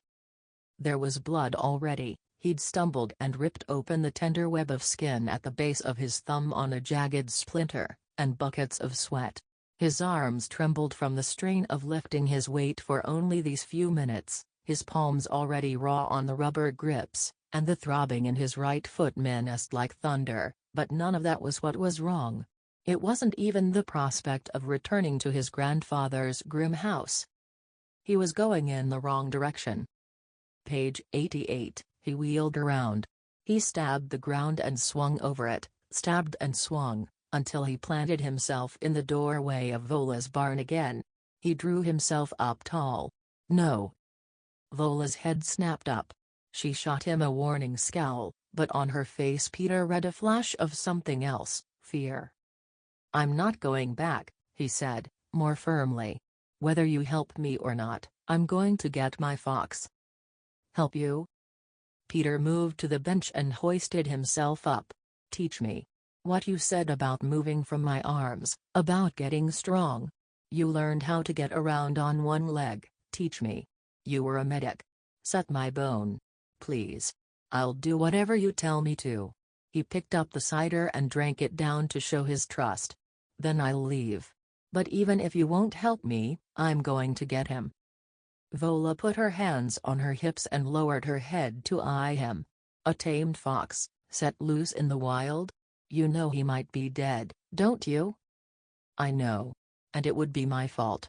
If he's dead, I need to bring him home and bury him. Either way, I'm going to go back to find my fox and bring him home." Vola studied Peter as if she were seeing him for the, page 89, first time. "So which is it? You going back for your home or for your pet?" "They're the same thing," Peter said, the answer sudden and sure, although a surprise to him. "And you're going to do this no matter who tries to stop you? Because it's the right thing for you, at your core?" Vola made a fist and thumped her chest. "Your core. Is that true?" Peter waited before answering, because this woman, maybe crazy, maybe not, had asked it as if the fate of the world depended on it. But the answer was the same as it would have been if he'd blurted it out. The answer would have been the same if he'd waited a lifetime to think it over. He thumped his own chest and felt the muscle of his heart leap. "Yes. In fact, there's nothing else I know at my core." The woman nodded. "Well, you're 12. That's old enough to know your own self, I expect. I'm not about to go messing with that. So all right. You'll help me?" "I'll help you." Vola extended her hand to shake. "On 3 conditions." Page 90. Image. No description. My brother was born in my mother's second litter. They came early in the season. Last year, spring came late. Snow fell and did not melt, the earth stayed frozen beneath it. I lived nearby, I helped hunt. All day long our parents and I searched for food, because the kits were always hungry. But there was never enough. 2 of his litter mates died on the same day. "The farm," our mother urged. "At the human's farm, there were always fat mice in the warm barn. At the human's farm, there were eggs in the chicken coop. Our father would not risk it." Page 91. When her 3rd kit grew too weak to stand, our mother defied him. Runt raised his head and gave Bristle a pleading look. Bristle ignored it. She led the strongest of her new kits, my sister, and me to the human's farm. Runt edged closer and pressed his nose into Pax's shoulder. Instantly the vixen lashed at his cheek, although Pax noted she did not use her claws. Runt dropped to the ground. The ground around the barn was cleared of snow by many footprints, animal as well as human.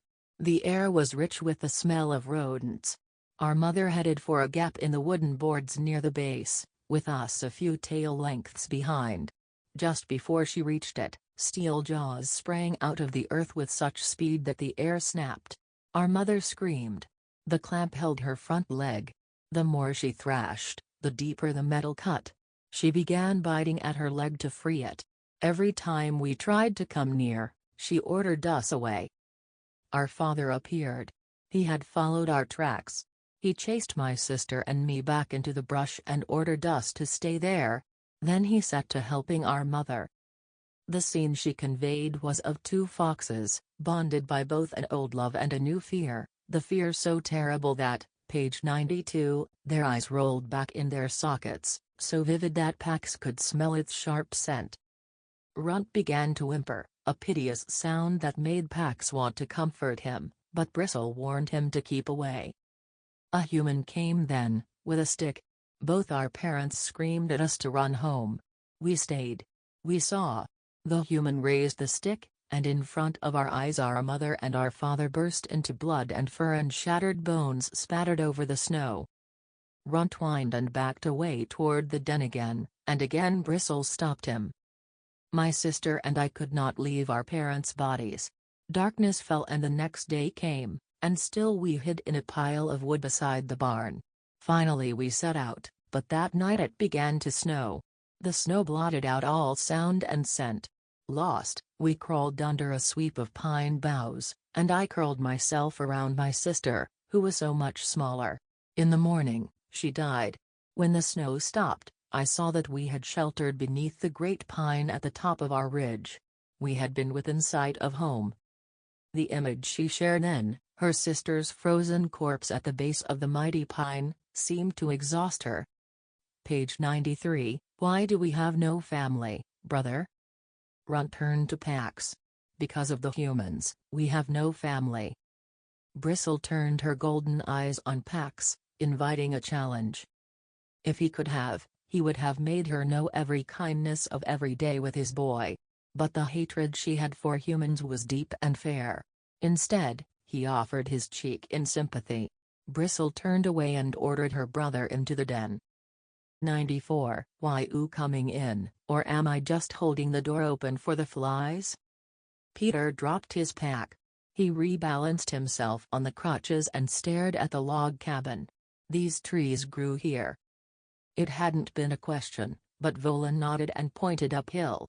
Spruce. From the top of Mason's Ridge. Lincoln logs, is that what you're thinking? Sort of. But it wasn't. Peter reached out to touch one of the logs. What would it feel like to make something so consequential? To cut timbers and watch, page 95, them fall out of a clear blue sky and roll them down to a clearing, your hands sticky with sharp-scented pitch, and then to lift them into place, notched and stacked one over another, yes, just like the toys that had been his favorite in kindergarten, the old set in the tall cardboard canister, and end up with a home. You built this? No. Before my time. Now, come in. I don't have all day. Peter still didn't move. What are the conditions? You said you'd tell me when we got here. Vola sighed and stepped back down onto the slab of granite that formed the front step, letting the screen door clap shut. She picked up a jar of seeds, and a cloud of birds fluttered down from the trees to surround her. She filled a feeder that hung from the corner rafter before turning to answer him. Number 1, I don't want anyone coming around here. I live by myself for a reason.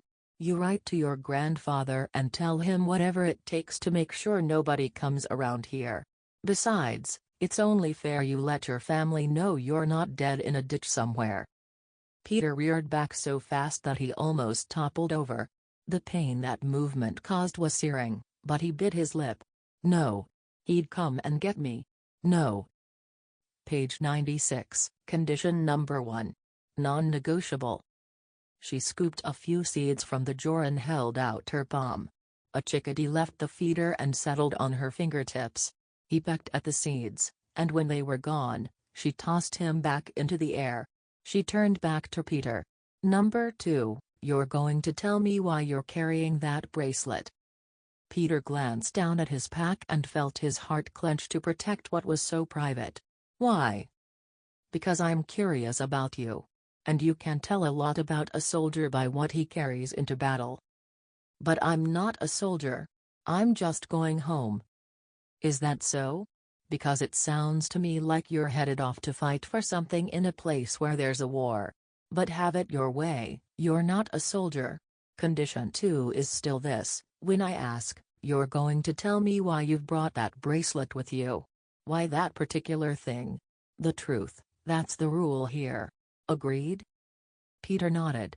His right foot throbbed, his left leg ached from the extra burden, and his shirt was sweat-soaked from the exertion of hobbling the 100 yards from the barn, but he stood his ground. And number 3? Page 97. You're going to help me with something. I see that look. Don't worry, it's just a project needs a second person, that's all. But I'm not ready to tell you what it is yet. She picked up his backpack. Inside. It's time to get you off that foot.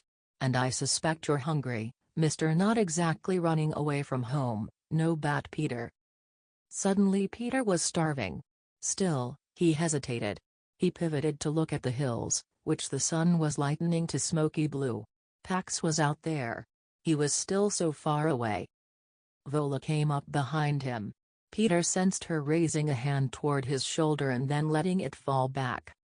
I know what you're thinking, she said. But you are not fit to go yet.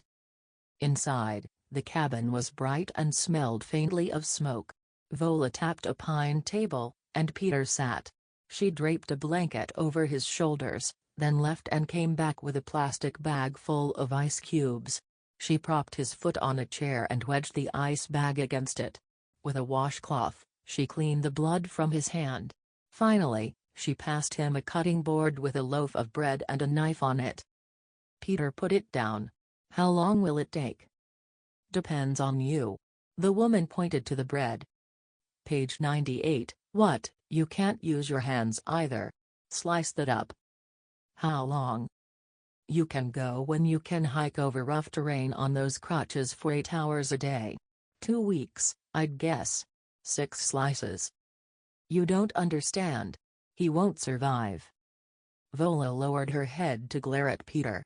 She yanked her thumb to the wall behind him. Number 11. Peter twisted around. A jumble of index cards was thumbtacked to the wall. The Gulf Stream will flow through a straw, provided the straw is aligned to the Gulf Stream and not at crosscurrents, he read aloud from the one with an 11 scrawled over it. What's that supposed to mean? It means align yourself, boy. Align myself? Figure out how things are, and accept it. You've got a broken foot. Broken. The deal is you stay until I say you're ready. I told you, my conscience is stretched to its limit. So that's your choice, stay here until I say, or go back to your grandfather's now. You change your mind about that? No, but. Then accept it, eh? Now slice the diableman bread. Page 99. Peter started to argue but then closed his mouth. He wasn't staying for any 2 weeks, but obedient and helpful was the safest play for now. He ducked his head and set to work cutting 6 thick, even slices of bread while Vola slapped a chunk of butter into an iron skillet and snapped on a flame beneath it. Without turning around, she motioned to a shelf above the counter. Pick yourself something. Canning jars, stacked 3 deep, gleamed like a rainbow of liquid jewels along the length of the shelf. Peter read the plain block letters on the labels: cherries, plums, tomatoes, blueberries, apples, pumpkin, pears, green beans, beets, peaches. Braids of dried garlic and chili peppers hung beside the shelf. You grow all this? Vola nodded, her back still to him. The trees that run along your stone wall are in bloom. What are they? Nearest the wall? Peaches. He pointed to a drawer near the end. Peaches, he said. Please. Ma'am. Vola opened a drawer and handed him a fork. There's a twig in it or something.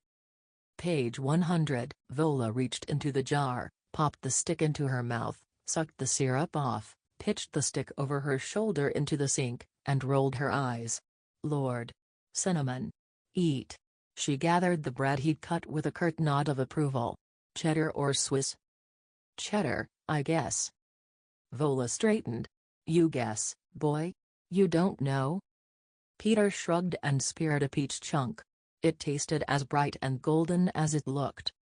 Vola seemed to be working up a whole lot more to say about the cheese issue, but then she pressed her lips together, spun around on the point of her wooden leg, and clumped out the back door. She came back in with a slab of cheese a moment later, then set to work wordlessly making sandwiches. Peter heard them sizzle as she pressed them into the hot skillet. He surveyed the cabin. It wasn't big, but it didn't feel cramped, either. Sunlight flooded in through clean windows, washing the log walls in a honey glow.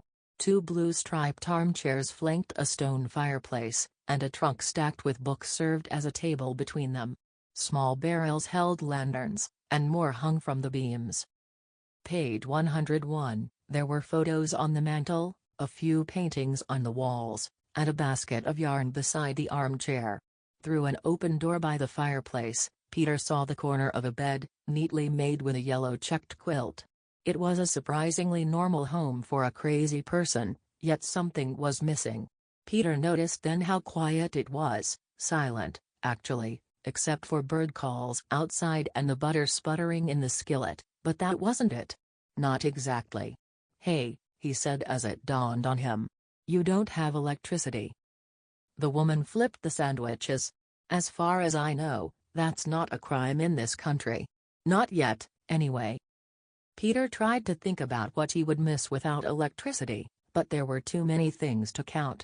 He chased out the last bit of peach, the fork rattling against the empty jar. Vola's back was still turned to him, so he lifted the jar to drain the last drops of syrup. But wait. How'd you get the ice? I've got a refrigerator out on the porch. It's gas. So's the stove and the water heater. I've got everything I need. She set 2 blue plates down on the table. Peter's mouth watered at the smell of the food, but he waited. Vola wasn't finished, he sensed. Page 102. I have more than everything I need. Vola sat. I have peace here.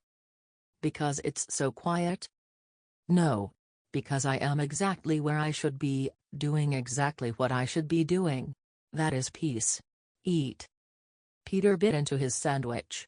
The cheese was hot and runny all the way through, the bread fried crisp and brown.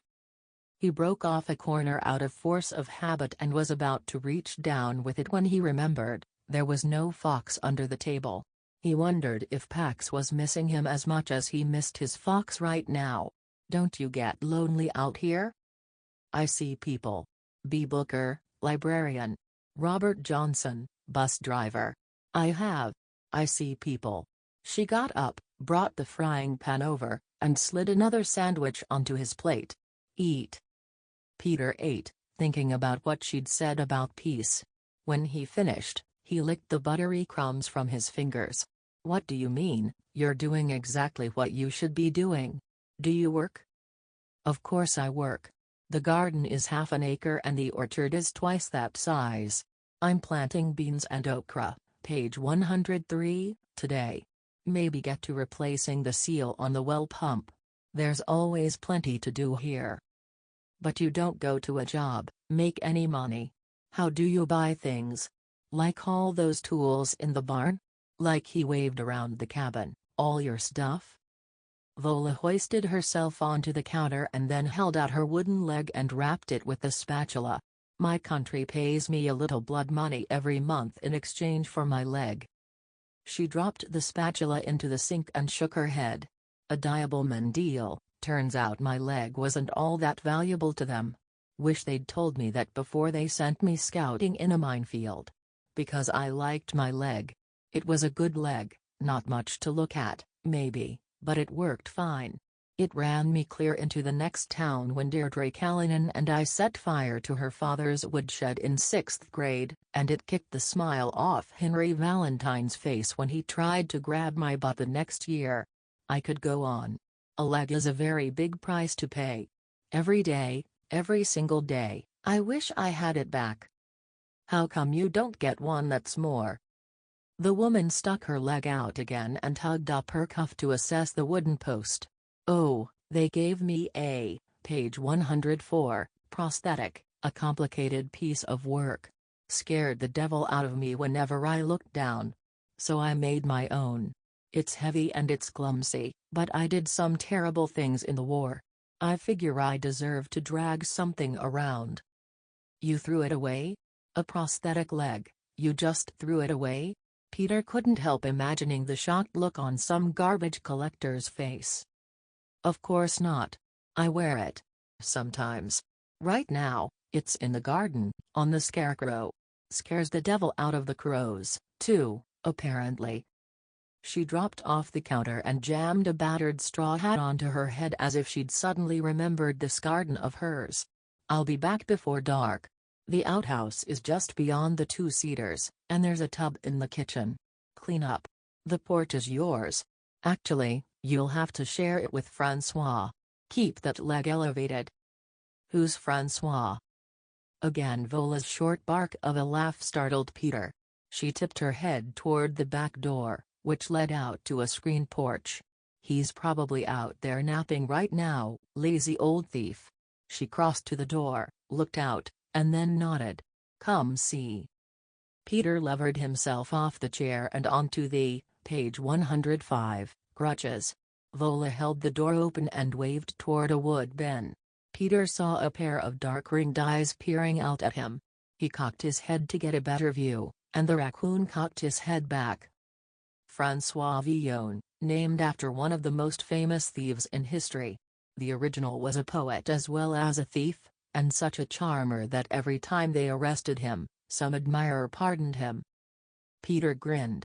He crouched to get a better look. Hey, Chuck Chuck Chuck, he called softly, the way he always greeted Pax in the morning. The raccoon eyed him lazily for another moment, then seemed to decide he wasn't interesting and flopped over and closed his eyes. Is he wild or tame? Vola waved the words off as if they were gnats. I leave the porch door open. He visits when he wants to, and he's fine company. I feed him, but I don't have to. He stays fat enough on his own. We've come to a little agreement about the chicken coop. He leaves the girls alone, and I scramble him up an egg now and then. He's a companion. That's the best word. She pointed to a beam spanning the ceiling. Tomorrow you can do some pull-ups. But today, stay off. Page 106, the leg and keep it elevated, above your heart is best. She nodded to the refrigerator. Keep icing it on and off. I want the swelling down some so I can set that bone tonight. Mix a spoonful of willow bark in water every few hours for pain. Peter nodded, then dropped into a hammock hanging from the beams, exhausted. Vola started to leave, but paused in the doorway and turned around to study him. She crossed her arms over her chest, an unreadable expression on her face. What? Just wondering, she said. You staying out here on the porch. What do you suppose that makes you? Wild or tame? Page 107. Image. No description. Pax awoke. It was late afternoon. The ache that had cramped his belly the past few days was worse, and when he tried to rise, he lost his balance for a second, his muscles trembling. He surveyed them for injury with a distanced curiosity. Once, when he'd been ill, his boy had forced a pill down his throat. Afterward, his senses had been dulled and his reactions slowed. He felt this same way now.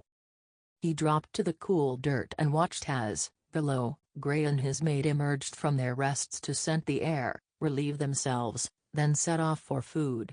Bristles sprang, Page 108, out from a den beside him, stopped only to order her brother to stay behind, then trotted off to hunt also. On the day he'd gotten into the car with his boy, Pax had sensed the tension and refused his morning kibble, so it had now been 3 full days since he'd eaten. Although Pax had never seen death, he understood that it awaited him if he did not find food. This thought produced no sense of urgency and drifted away.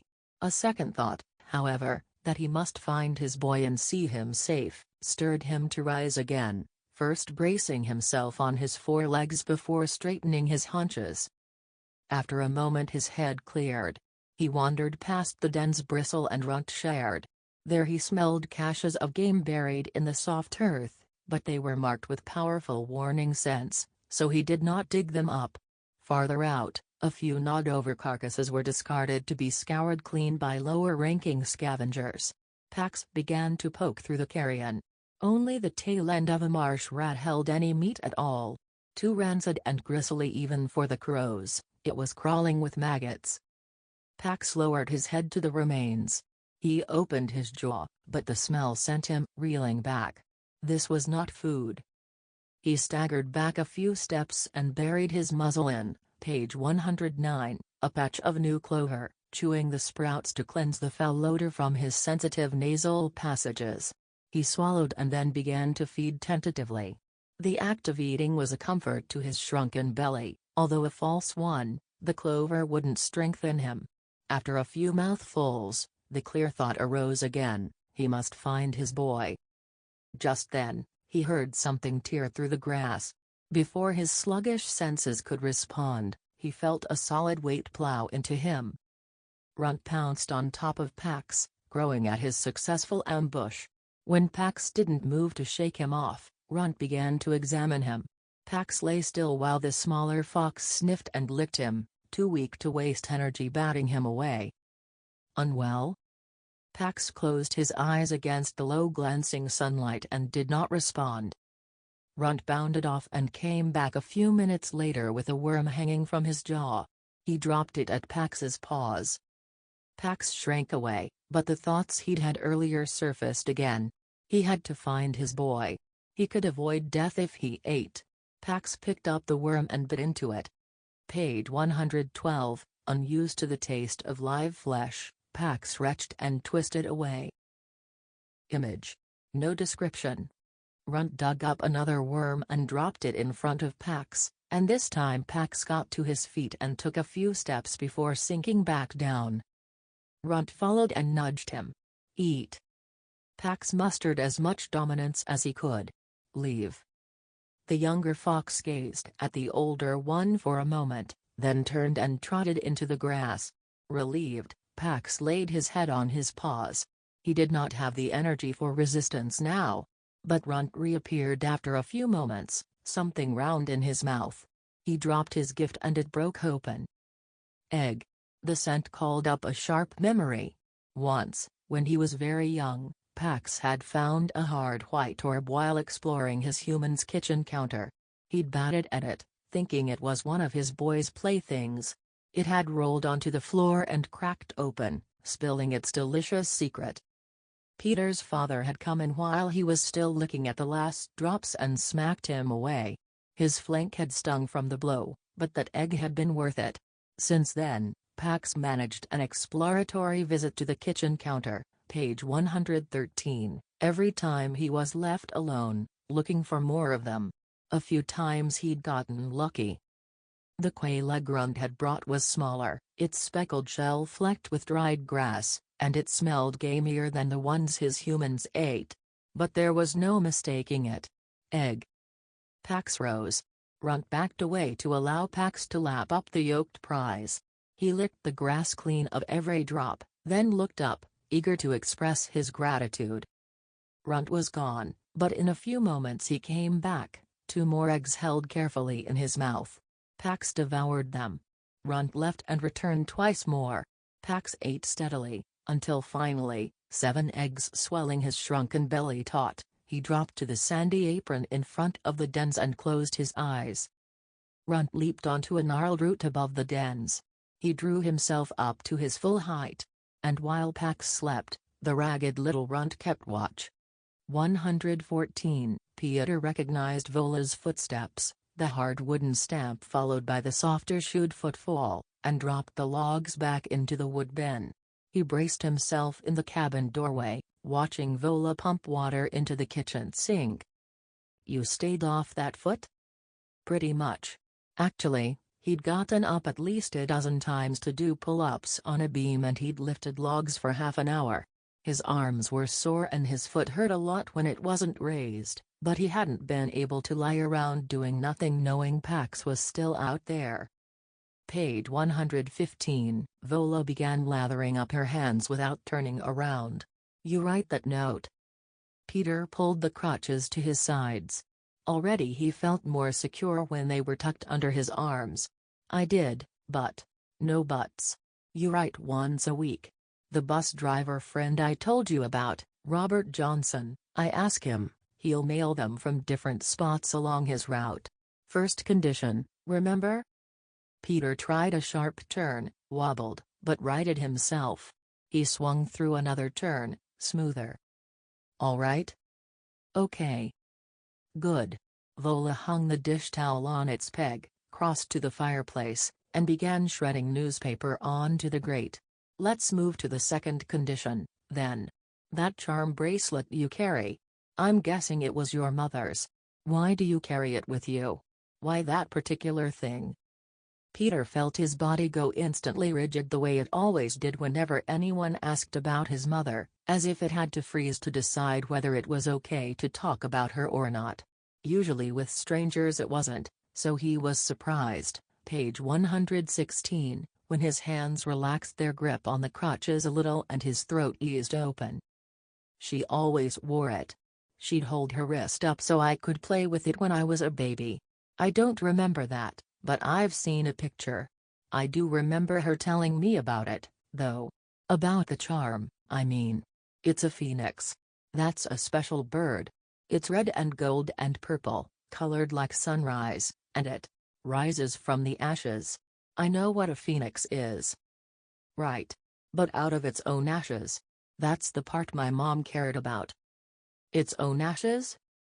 "When it gets worn out, it builds itself a nest high in a tree, away from everything." Peter stopped. It suddenly occurred to him that Vola's cabin felt like a nest. He circled on the crutches to look around. Yes. A secret, protected nest, surrounded by trees. Away from everything. He turned back to Vola, who was cross-stacking kindling. He hoped she hadn't read his mind. "So the phoenix fills the nest with its favorite stuff. Myrrh and cinnamon is what's in the story, I think. Then the nest ignites, burning the bird's old body. And the new bird rises up out of the old bird's ashes. My mother loved that."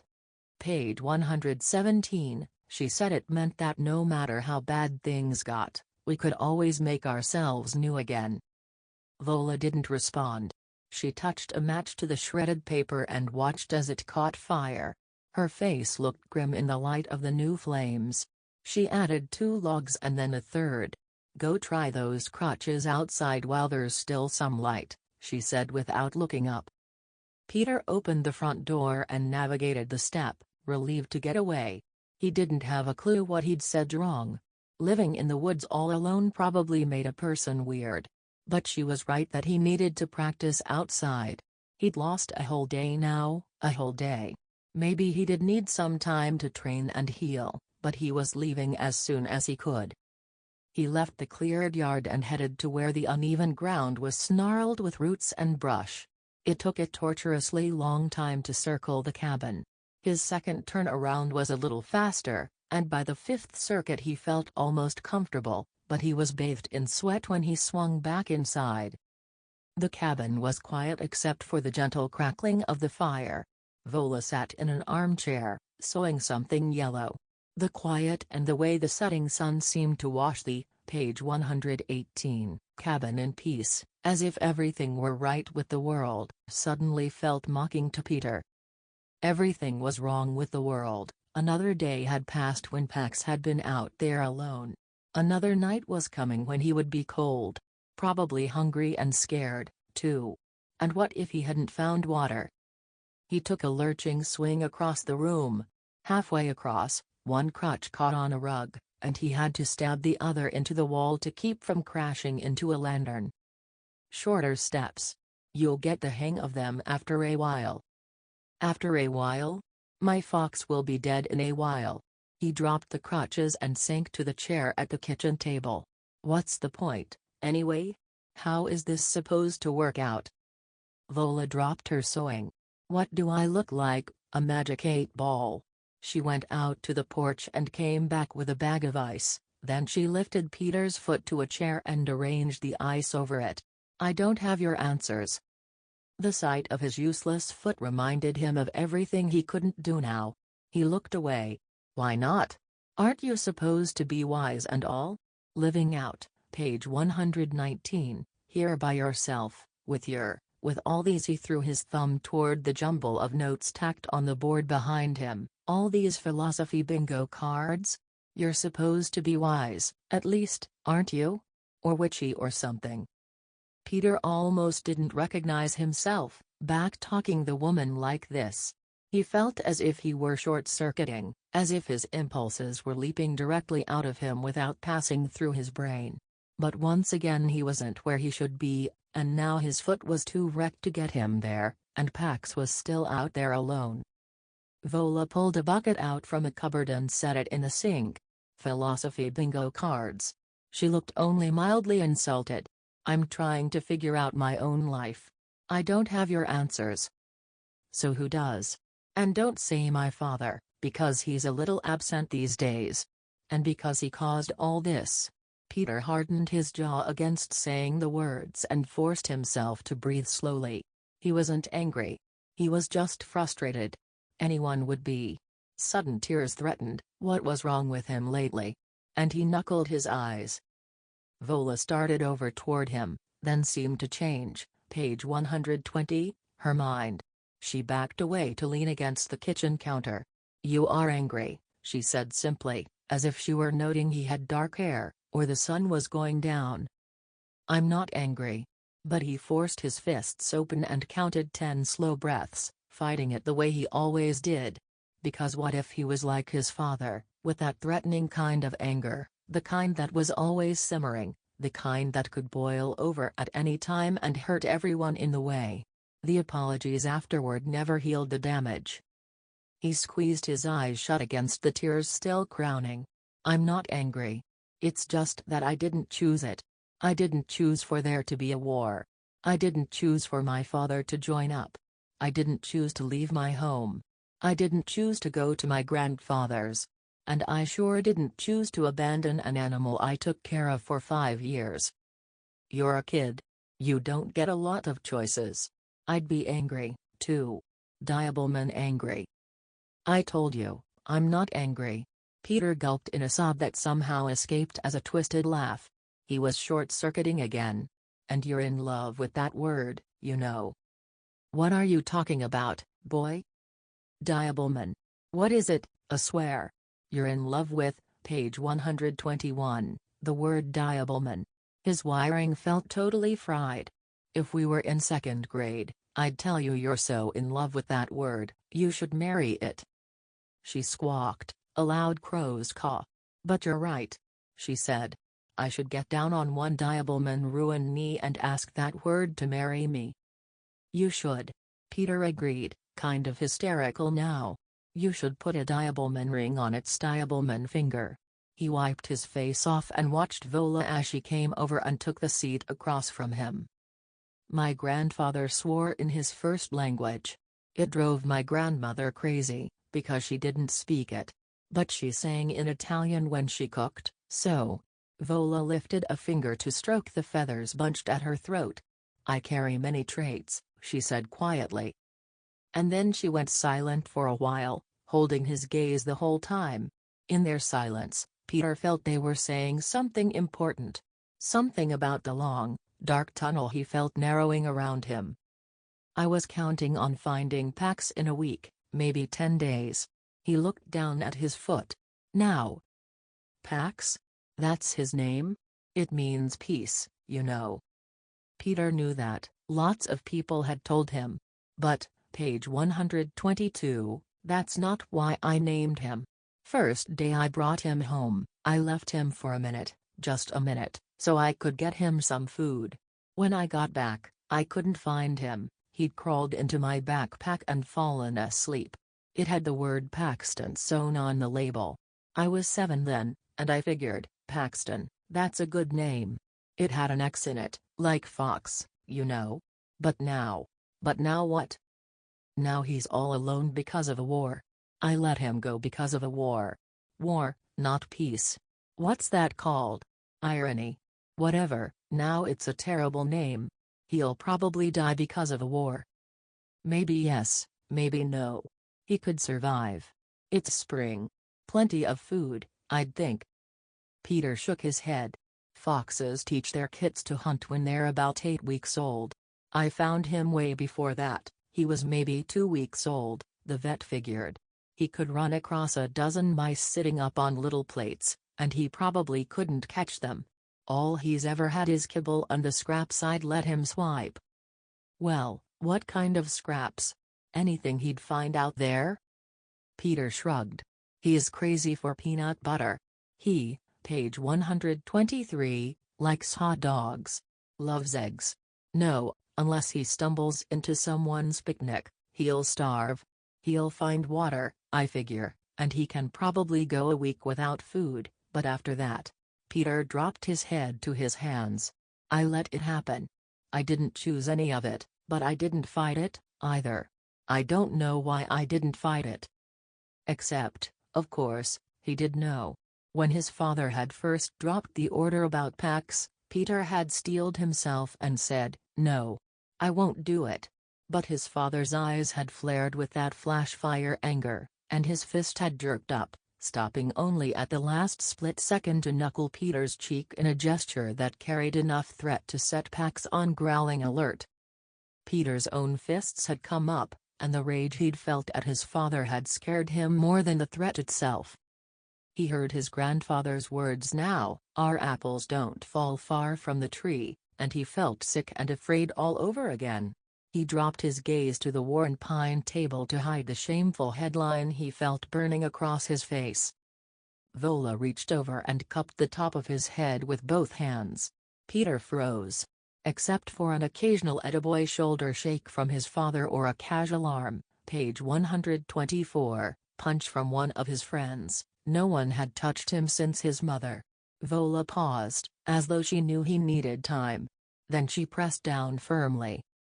It was a strange thing to do, but Peter didn't pull away, didn't move a muscle, didn't even draw a breath.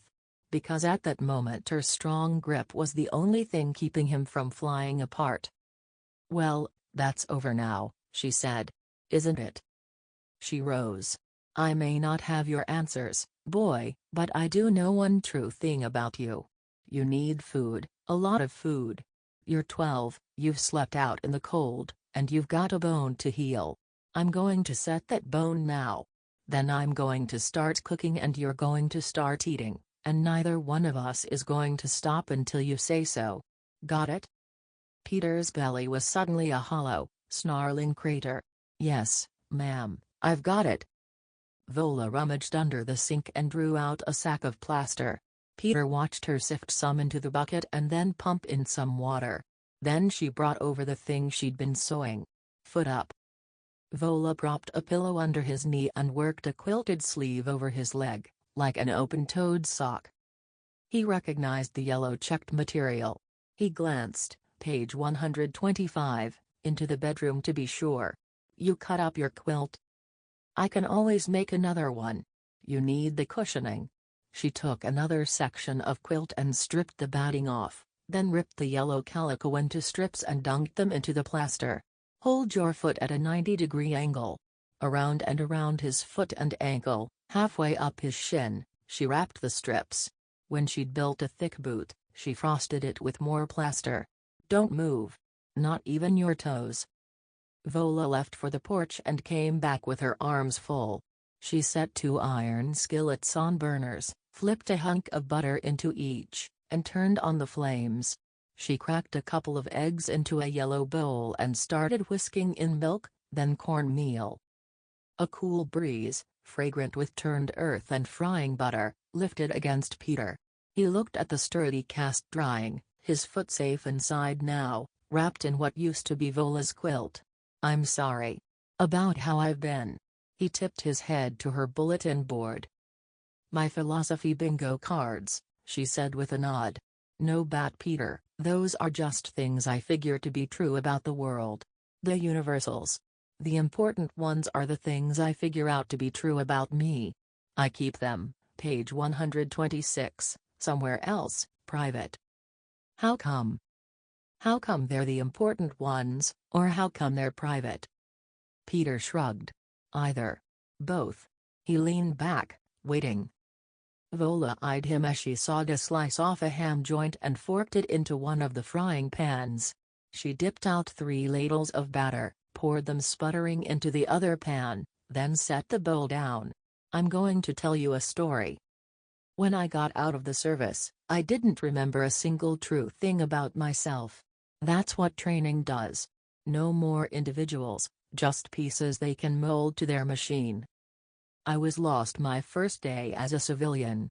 Lost. I went into a grocery store, I stared at all the choices, and I kept wondering who I was supposed to be buying groceries for. What filled this person's hungry belly? Gumbo or pie? Beans or bread? In the produce aisle, I broke down because I didn't remember a single thing about myself." Vola went quiet then, her eyes closed. "What happened?" Peter nudged after a moment. "What happened?" "In the store. What happened in the store?" Page 127. "Oh." She turned back to the stove and flipped the Johnny cakes. "Peanut butter." "Peanut butter happened?" Vola tossed her hands into the air. "Peanut butter happened. And I was lucky it did. There I was on the floor of the grocery store, dirty, red and white checked linoleum, I will never forget, weeping. And I knew I wouldn't get up until I remembered what kind of food I liked." Vola stacked the Johnny cakes on a blue plate, then paused. Peter thought she might be drifting back to the memory of that grocery store floor. He was glad he hadn't seen something like that, a grown woman, sobbing on a dirty grocery store floor. A crazy lady, with one lost leg. He felt suddenly protective and hoped no one had laughed at her, and that she had gotten herself out okay. And oh. And finally I did. I remembered my grandmother telling me that when I first discovered peanut butter sandwiches, I wanted one every day. So I got up from the floor and I bought myself some peanut butter and bread. I filled my cart with peanut butter and bread, because I decided I wasn't coming back until I knew for sure something else I liked to eat. And I was afraid that might be a long time." She added the ham to the plate, slapped on a scoop of, page 128, applesauce, and brought it over to him along with a white pitcher of maple syrup. "Eat." Peter flooded the plate with syrup and loaded a fork. The cornmeal had a gritty crunch, the ham was smooth and salty against the sweet syrup. It was the best food he could remember eating. "And was it?" he asked when he'd cleaned half the plate. "A long time before you remembered something else?" Vola pressed a finger to the drying cast. "Almost set. Keep still a while longer." She went back to the stove and carved more ham and ladled more batter into the skillet. "It was. People around me, they called it PTSD, post-traumatic stress disorder, from being in the war. And they were right that I was sick. But I knew it wasn't being in the war, exactly. It was that in the war, I had forgotten everything that was true about myself. Post-traumatic forgetting who you are disorder, that's what I had. My grandfather was in a nursing home by then, and he was dying. I went out to his place, it had been my old home, too. My grandparents raised me for a couple of years, to clean it out. It was the end of summer. The orchard was an untended mess, but there were still some peaches hanging, page 129, on. And that was the second lucky thing that happened to me, after the peanut butter. Because I suddenly remembered, Lord, I had loved those peaches. I used to sneak out in the middle of the night to pick them. I'd sprawl on the grass underneath those trees with fireflies flashing all around and katydid singing, a heap of peaches on my belly, and I'd eat them till the juice ran into my ears. I remembered that so clearly. I could smell that memory, I could hear it, and I could taste it. But I couldn't figure out how that girl could be the same person who had put on a uniform, picked up a gun, and done the things I did in the war. So I reached up and picked one of those peaches, and I laid myself down on the grass and bit into it, and there I was. I found another little true piece of my old self. She brought the skillet over and stacked more Johnny cakes and ham onto his empty plate, then went back to the stove. "Stop," Peter said. "Stop? Well, that's the end of the story anyway." "No, I mean this'll be enough food. Thank you." Peter wished again that his fox were under the table, wondered again if Pax was hungry. And then had the curious sense, page 130, that he wasn't, that tonight, at least, Pax had food in his belly. "So then what?" he asked after loading his fork. "You were okay?" Vola set the skillet in the sink and came back to sit across from him at the table. "What a person likes to eat. That's a detail. I was so lost, I needed to find out all the true things about myself. The little things to the biggest of all, what did I believe in at my core?" Peter figured he knew what was coming. "Like war. Now you're anti-war, right?" Vola steepled her fingers under her chin. "That's a complicated thing. What I am is for telling the truth about it. About what it costs. People should tell the truth about what war costs. That's taken me a long time to figure out." She leaned back. "And that was just one thing. I had to relearn everything that was right and wrong for me. But I couldn't, the world was too loud for me to hear myself think. So I moved into my grandfather's place. I decided to stay there until I knew who I was again." Peter looked up at the jarred peaches on the shelf above him, then recalled the blooming trees in the orchard. "And you're still here," he said. "This is that place, isn't it?" Page 131. Image. No description. Teehee sunburned through a dawn fog. The two foxes had been traveling for hours, but Gray was slow and rested often, so they had only just reached the valley basin. For the most part, Pax respectfully flanked the older fox, but sometimes he broke away to race at full speed for long glorious minutes before circling back. He had never run before, not really. He'd sprinted around the borders of his pen or across the yard, but this running was a different thing, neat oval paws, heeled now, skimming the ground only for traction as he galloped faster and faster over great sweeps of grass. Page 132. Yesterday's meal had cleared his senses and fueled his muscles, but now the eggs were gone from his belly and the smells of the warming valley brought on a powerful hunger. Where the humans were, there would be food. How far? 2 days' travel. Gray described a place of old stone walls where the earth smelled faintly of tar and hemp, bordered by a river. "We will reach it by dusk. The human settlements are another day's travel beyond that." Pax did not remember human settlements. He did not remember a river. Of his home, he remembered the looming door. He remembered oaks ringing the house, the overgrown remains of a flower garden he was never allowed into, the sounds of the road. He sensed that other humans lived along this road, but he had never encountered them. These memories were fading, as was the memory of being caged. He could no longer recall what the sky looked like through hexagons of cage wire. He remembered his boy, though. The hazel eyes with their odd round pupils, the way Peter would close them and throw his head back and yelp something near a bark when he was delighted. His salty neck that smelled sometimes of sweat and sometimes of soap. His hands, page 133, always moving, with their scent of chocolate, which Pax loved, and of mint leather, which he loathed. As the two foxes traveled on, Pax reflected on the puzzle of the other scent of his boy, his underlying scent. It hung between grief and yearning, and it welled from a deep ache for something that Pax could never divine. Sometimes, in the boy's nest room, this grief-yearning scent was so strong that it overpowered everything else, And yet his boy made no move to acquire whatever it was he wanted so badly.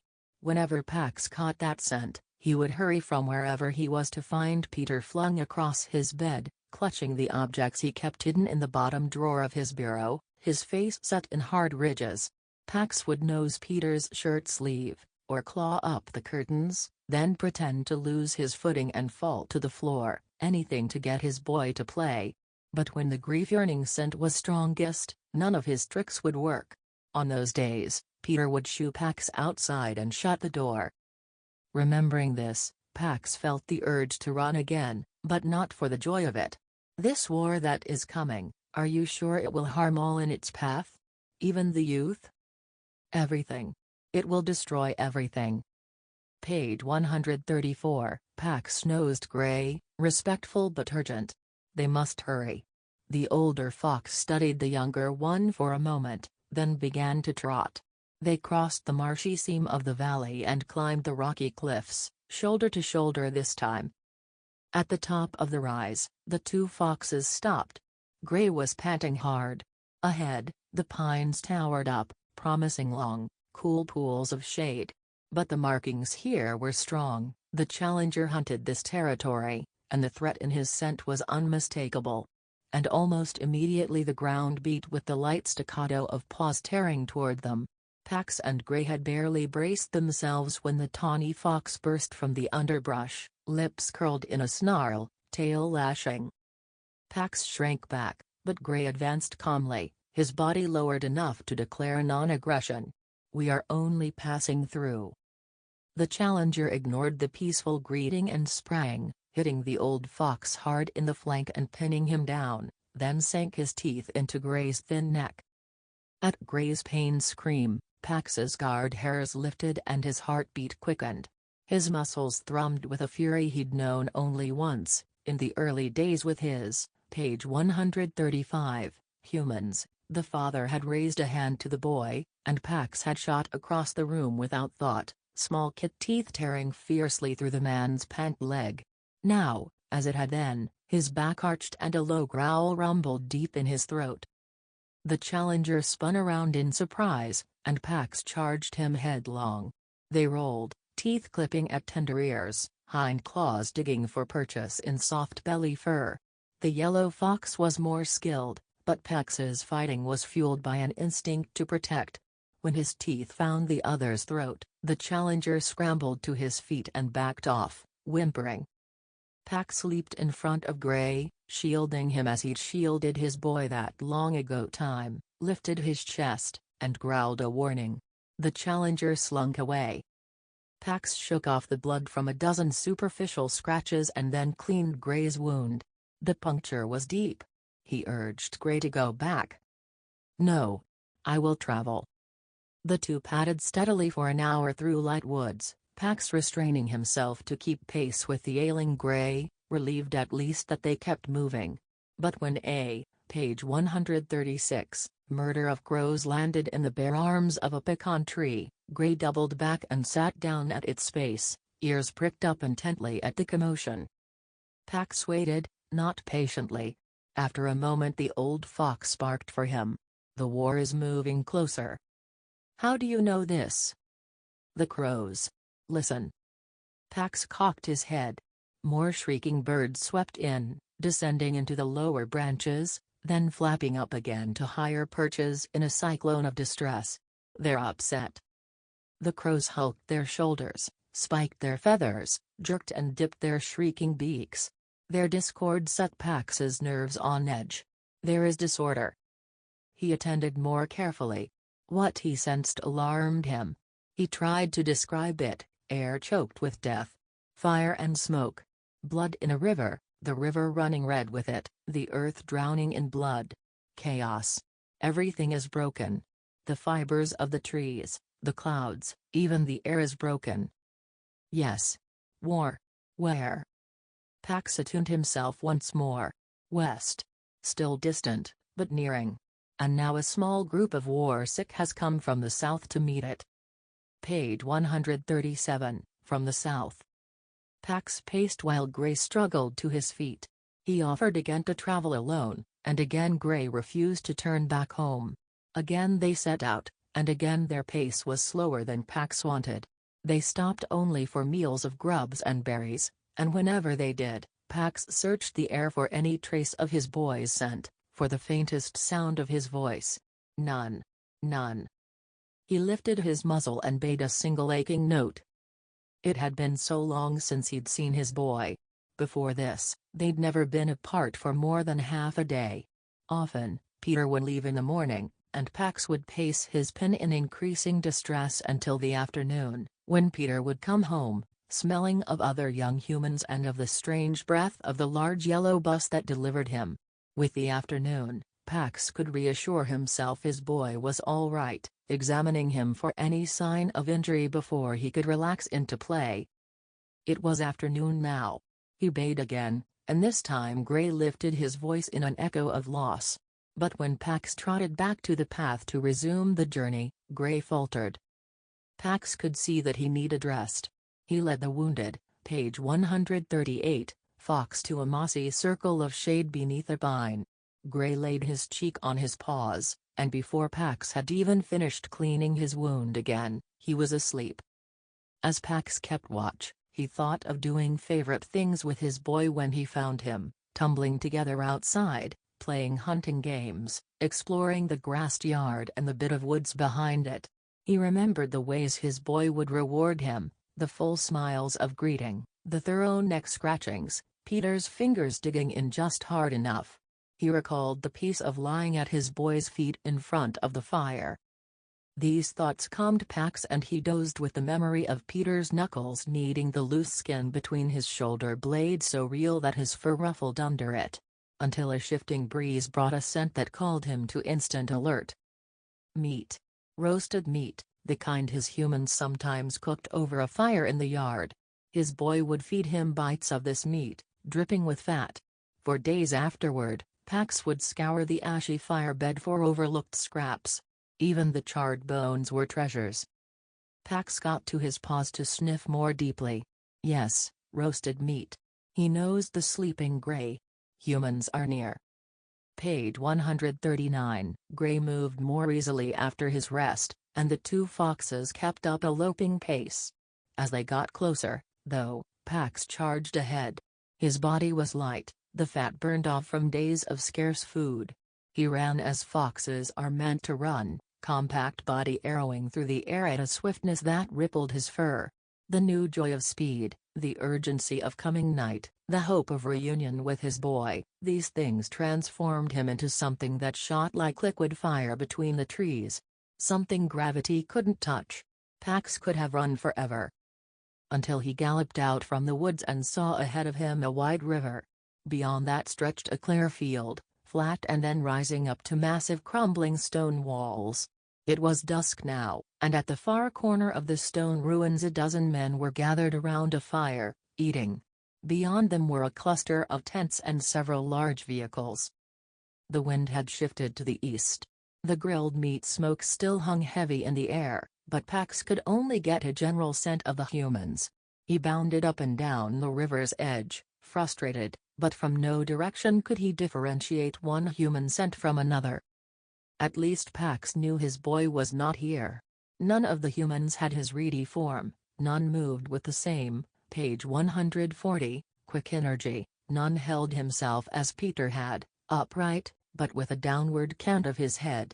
He was relieved. The other scents of the encampment, smoke, diesel, scorched metal, and a strange, dark electrical odor, were things he would have herded Peter away from. Gray limped from the woods and flopped to the riverbank beside Pax. Together, the two foxes watched the men. They had finished eating, but they remained around the fire, talking and laughing. "They are war-sick?" Pax wanted to know. "Not now. They are peaceful now. I remember this peace." The old fox curled his forelegs under his chest. "At the end of the day, the humans I lived with gathered like those across the river." Suddenly Pax remembered, he had seen something similar as well. It hadn't happened for several years, but sometimes at the end of the day, his humans would sit together on his boy's nest. The father would lay a hard box, flat and thin and made of many layers of paper, across his lap. paper, like Pax's own bedding, but not shredded, and with many marks. His humans would peel these layers, one by one, and study them. Pax remembered that his humans were most linked together on those evenings, and, page 141, with their harmony he could let down his guard. Pax felt a strange sensation, as if his chest were no longer large enough for his heart. The foxes turned back to the men. Some were still crouched around the fire, while others moved with lanterns between the equipment and the tents. With full darkness, the remaining men rose from the fireside. They dumped out mugs of coffee, scuffed dirt over flames, and ducked into tents. Gray rose also and limped uphill to the protection of a sweeping hemlock bough. He circled and curled himself up on the pine-needled ground underneath, his nose tucked under his brush. The smell of the meat had made Pax too hungry to rest. He trotted to the edge of the river. Its current was soft. He dipped his head and drank and then jumped to a rock, slippery with moss but stable. Then, gaze fixed on the glow of the dying embers, he chose a leap, a splash, and again his body did what it had never done before but was meant to do all along, he swam. A moment later, he climbed the bank and shook himself off. Neither movement nor sound came from the tents. Pax crept silently across the field and climbed the rise. He, page 142, circled the bounds of the camp, edging closer and closer to the firebed. The sense of danger was strong. It was hard not to flee.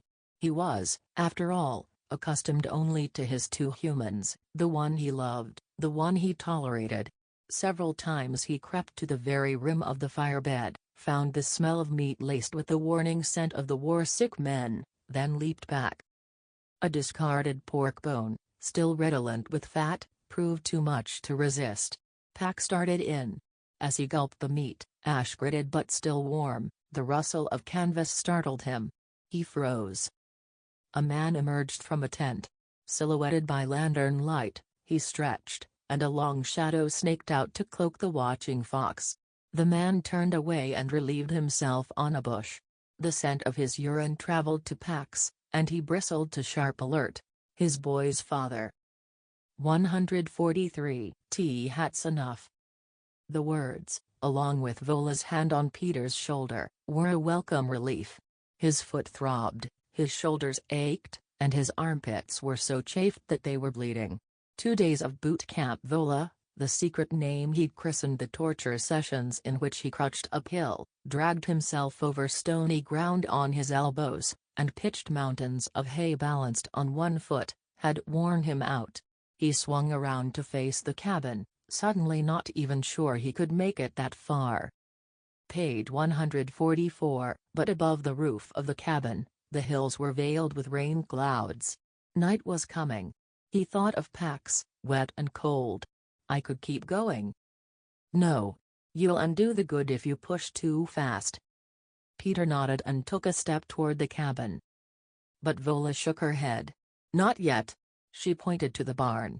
The third condition. The barn seemed impossibly far away. Peter looked back at the cabin. He wanted to fall into that hammock.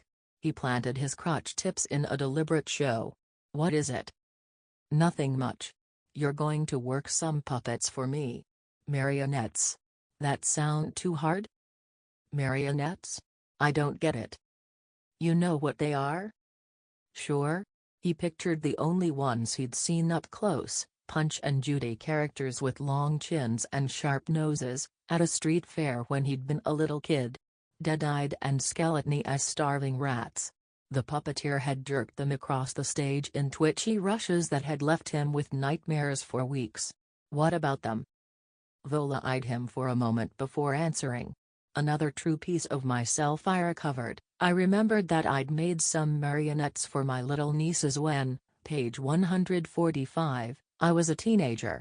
I remembered how much I loved carving the wood. She pulled 2 scarves from her overalls and handed them over with a sigh. Wrap those hand grips. You're still hanging off the crutches. Take the weight on your palms, child. Spread it to your arms, even when you're just standing there. Vola's unexpected kindnesses undid Peter. 1 minute she'd be barking at him for a dozen pull-ups, or shooting her fingers at his face, warning him not to get too close. It was comfortable that way. Like home. But the next minute she'd rub her salve into his aching shoulders, or sand the splinters off his crutches, or drop her chores to fix him a mug of hot chocolate, and he'd realize how much care she was putting into making him strong and mobile, and he felt guilty. He felt guilty now, winding the soft cloth around the hand grips, so he told her what he figured she wanted to hear. "Your nieces must have been really happy to get such great presents." But he doubted it. Those nieces of hers had probably stuffed those rat-skeletony, dead-eyed puppets right into the trash the first night they'd gotten them. No bad dreams. Page 146. Vola shrugged, but Peter could tell she was secretly pleased by her words, and his guilt eased. He arranged his weight on his sore palms and followed her to the barn. In the doorway, he paused to draw in the cool air. It smelled of wood and hay and linseed oil and varnish. All good scents, Peter thought, separating them out. And really good together. He swung inside. Vola crossed to the opposite wall, the one draped in burlap. Peter hung back. That wall had unnerved him the first day. She pulled the material aside and he nearly lost his balance, as though what he saw had hit him with a physical force.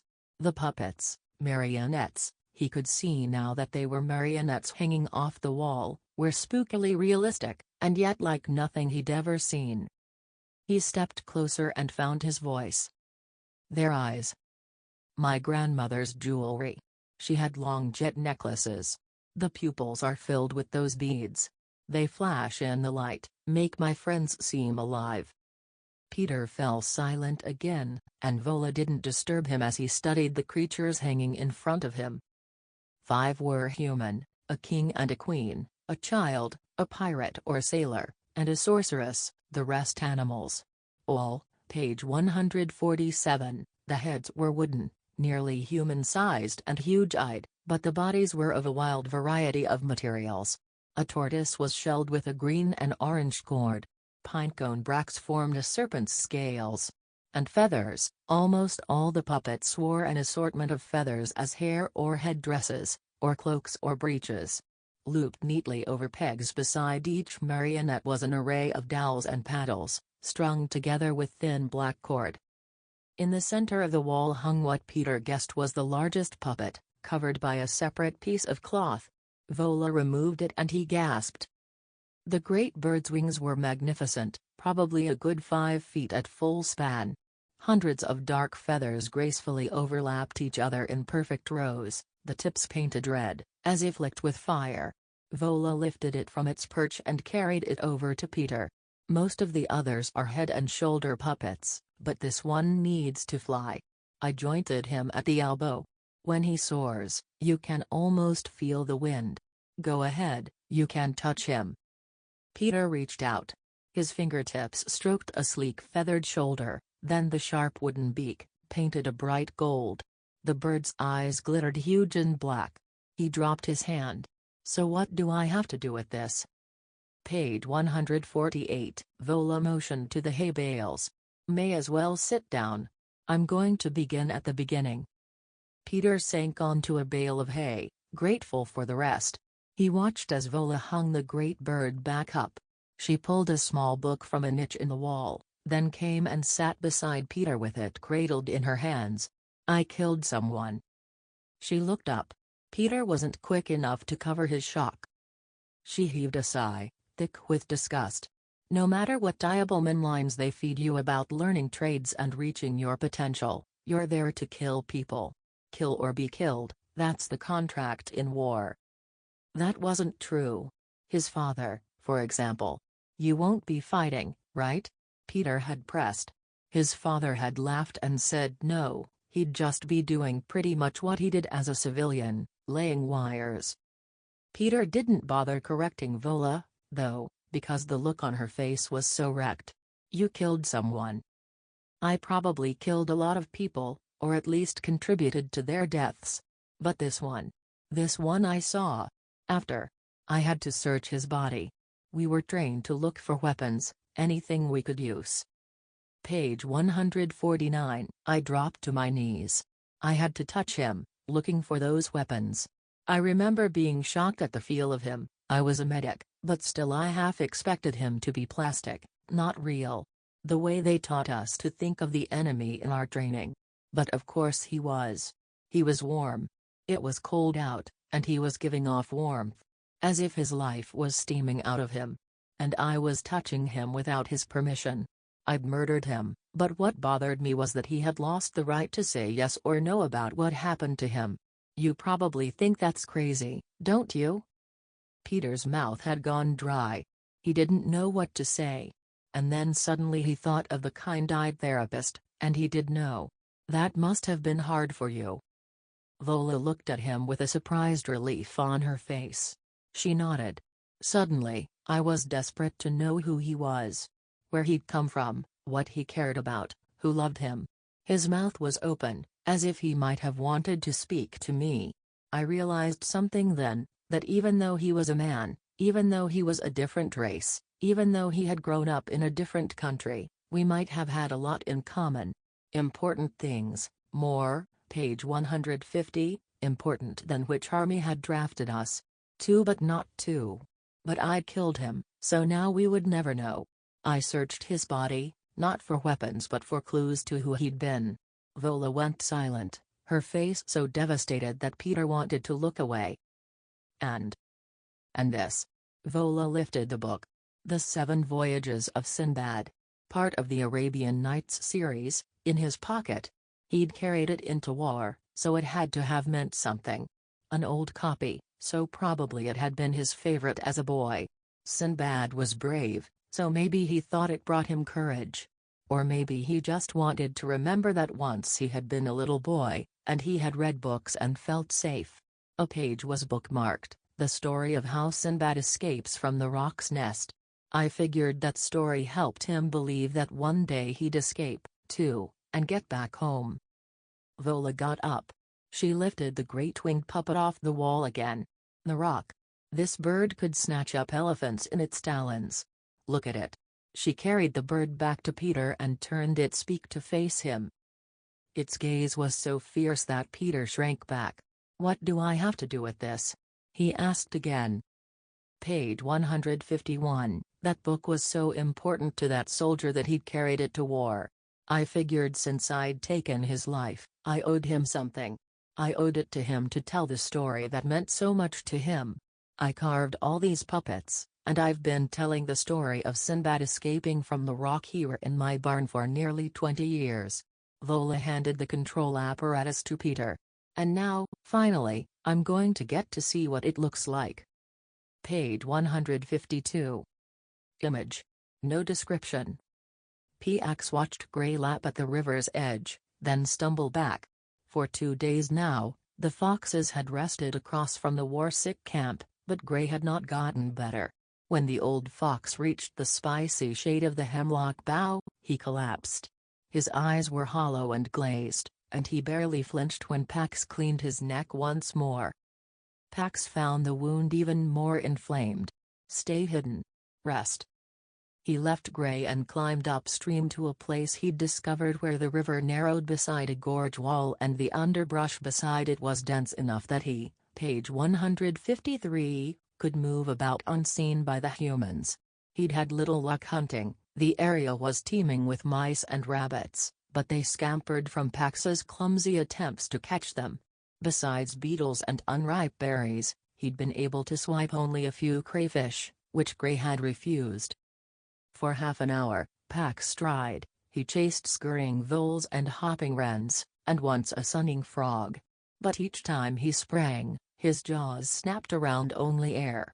He grew hungrier with each failure. He wanted meat, for himself and for his weakened companion. The rich smells from the camp tormented him. He leaped into the water. The current was swift there, but midway across, 3 boulders rested against one another to form a secure perch. From there, Pax had a clear view downstream to the humans. More had come. A few were women, most were men. Pax checked for his boy constantly because the father was still here and because he sensed that his home was not far away, but only full-grown humans appeared. Many of them were in the field now. Some were down near the riverbank unrolling wires directly across from Gray, which made Pax uneasy. But the soldiers did not seem interested in anything except their labor. Page 154, Pax had learned their routine. Each morning, two of them entered the tent that his senses told him was full of food. Then these two would cook at the fire, and the other warsick would gather to eat. Afterward, they all toiled, in the field, in the vehicles, unloading more and more machinery, but no one went near the grub tent until dusk, when the same two would cook the evening food, then call the others to gather. It was mid-afternoon. Pax watched for a while longer to be certain the warsick were occupied, then crossed over the remaining span of rushing water along a fallen tree. Belly to the ground, he made his way across the ridge to a spot above the old mill. There he paused to survey the scene. 3 men were positioned at the encampment just below him. They huddled over new equipment on the south edge of the mill, where 2 thick walls met. The rest of the humans were in the field. Some rolled spools of wire to the holes they'd dug near the riverbank. Others lowered boxes into those holes, then shoveled dirt over them. 2 pairs had crossed the river. They were digging holes on the far bank, some directly below the hemlock, page 155, where Gray was resting. Pax knew that the humans would not scent Gray, and that Gray would not venture out while they were near. Still, he bristled in anxiety. He would move the wounded fox to a safer place tonight. Pax started to the north edge of the mill ruins, near the tents and vehicles. There, a birch tree angled out from the stone wall. Pax stopped short. He had been here before. This place, the tree with its peeling white bark, the walls, the field below scented with wild onions and timothy grass and the faintest odor of tar, he recognized them all. He'd been here with his boy long ago, as a kid. The scene returned. Sticks. Peter and 3 other boys had rushed each other from these stone walls, whooping and brandishing sticks. They'd been laughing, but those swinging sticks had made Pax uneasy. He'd shadowed Peter, yipping at the other boys when they came too near, until Peter had tied him to this very tree. Pax had whined and chewed at the rope the rest of the afternoon. Peter had been here. Pax sniffed the tree and the base of the wall thoroughly, but he could find no trace of his boy now. The war-sick men, though, their scent was, page 156, everywhere, strong and dangerous. Pax's gut tightened. He checked the tents until he was certain there was no movement around them. Then he made a dash for the grub tent. At the corner he paused, checked again, and then slipped under a flap. Inside, meat hung above tables heaped with onions and potatoes, a bonanza for his taking. Pax sprang and seized a joint of ham, tearing it from its hook, and darted out of the tent with the heavy prize in his mouth. He ran hard uphill, behind the walls and back through the shrubby wood. At the river, he dropped the ham and gulped down a meal of the salty meat. He tore the joint apart and buried 2 large hunks in the sandy soil at the river's edge, and then marked the caches. He picked up the remaining piece, lush with meat and fat that would nourish Gray for days, and carried it over the fallen trunk. He paused on the pile of boulders to survey the camp again. The humans had disappeared. A new odor, faint but menacing, hung in the air. Pax recognized it. When he was a yearling, the father had brought a fan to his boy's room. Pax had hated the dark electrical scent coming off the wire between the fan and the wall. One night, when the odor, page 157, was especially dangerous, Pax had chewed through the wire, as if killing a snake. Pax's every instinct urged him to run from the menacing scent, but he would not leave without Gray. And just then he saw the old fox stagger out from beneath the hemlock bough, making his way back to the river. Gray tripped. Instantly, the scorched air smell sizzled up from the spot like an earthborn bolt of lightning, and at the same second the riverbank exploded. Soil and rock and river and turf blew up in a furious roar, then fell back to the cratered earth like harsh black rain. Pax dropped the ham and barked for Gray. His ears rang in a shuddering silence. The war-sick poured out from behind the walls. From their cries, Pax knew they were excited. They ran down the field, splashed across the river, and spread out over the smoking bank. After several moments of searching, they made their way back to the camp. When the last of the war-sick had returned, Pax tore down the gorge. The great hemlock bough lay across Gray's chest, cleaved from the tree. Pax nosed his friend's muddy cheek, pawed his flank. He sniffed Gray's muzzle. There, page 158, was breath there, but just barely. Pax lay down shoulder to shoulder with the old fox, pressing tight in full company. He could offer only witness, but nothing else was asked. Linked with Gray's final memories, he heard the song of an Arctic bird instead of the human shouts. Instead of the ashy haze that hung over them, he saw with Gray a vast blue bowl of sky. Instead of lying on gritted ground, he tumbled with Gray and his brother Kits across a snowy tundra spiked with starry blue flowers. He purred with Gray under his silver mother's rough tongue, tasted her warm milk, felt the weight of her chin resting over his newborn skull. And then peace. The old fox was still. Pax rose. He pressed his forehead into his friend's cheek. He reared back and bayed, heedless of whether the war-sick heard. And then he ran. There was no joy in the running this time, but there was relief that his body served him. He ran and he ran, north through the dusk, north through the night. As dawn crested, he entered the challenger's territory, and still he ran. The yellow fox charged out to face him, but fell back from the determination of Pax's course and let him pass. Pax galloped down the cliff, tore across the, page 159, valley bottom, and strained up the final long rise to the meadow. Midway, he stopped and lifted his head. 3 foxes watched him approach. They were familiar to him now. Gray's mate, still big-bellied with Kits, runt, half her size, nearby. Bristle did not stand with them. Her bright fur shone at the base of the large pine that towered over the meadow, the pine under which her sister had died. The scent of Gray's death was on Pax's fur, but the foxes knew already. Pax padded up the rest of the way. When he reached Gray's den, he lifted his head and wailed the notes of grief. 3 foxes answered in kind. Gray's mate approached. She sniffed Pax's nose and then his flank. She learned of the fight, which did not kill her mate, and of the human's explosion, which did. She learned also that Pax had protected Gray, had fed him, had cleaned his wounds, for which she was grateful. And then she learned the news Gray had died trying to obtain. It is not safe for us in the south? It is not safe. Gray's mate walked away, her belly swaying. His message delivered, Pax dropped to the grass, exhausted. Runt came to claim the space beside him, and, page 160, Pax was glad to allow the little fox to groom him. Bristle watched from the base of the pine above them. Pax slept fitfully through the afternoon, plagued by dreams in which his boy was tangled in smoking wires. Finally, as the moon rose in an indigo sky, he got to his feet. He breathed the scents of the foxes, linked in grief over the loss of their silver center. He was linked to them by the same grief, and he knew he would be welcomed in this valley if he chose to stay. But his dreams urged him back to the war-sick camp. As he was about to leave, he sensed Bristle tearing down the hill. He waited. "Where are you going?"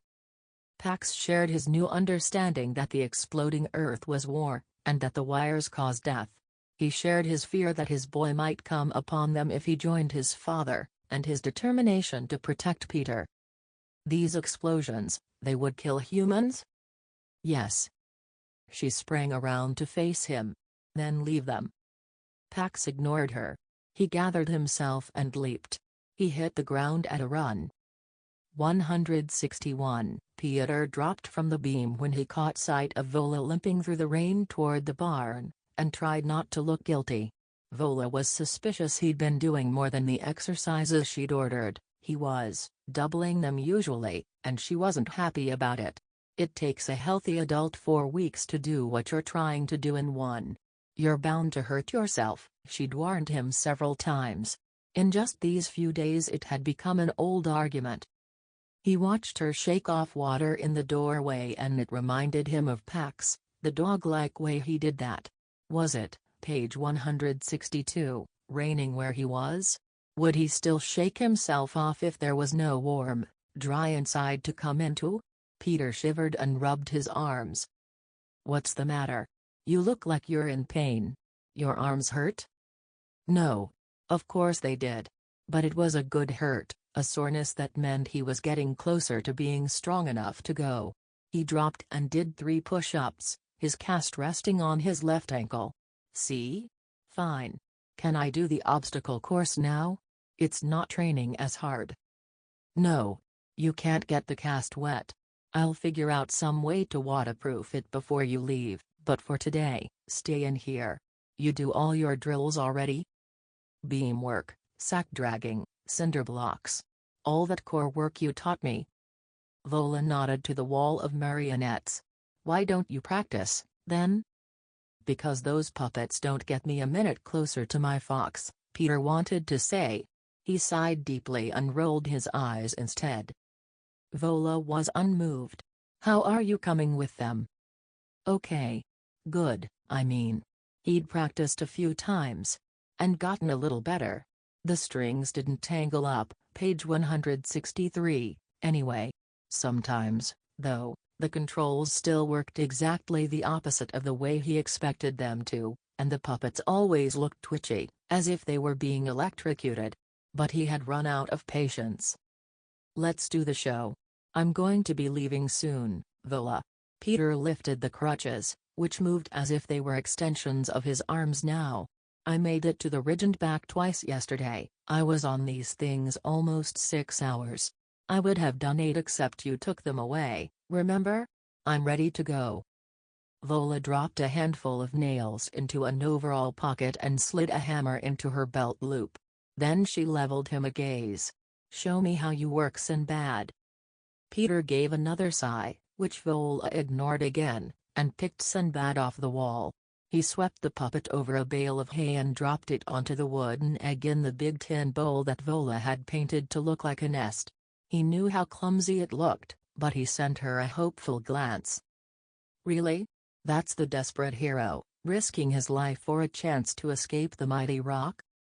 Vola took the controls from him, and instantly the marionette seemed to become flesh and blood. Think about what he wants, to escape, she said, as if Peter had, page 166, asked for a lesson. Drop his arms and lead with them, like this, see, kind of low and sneaky.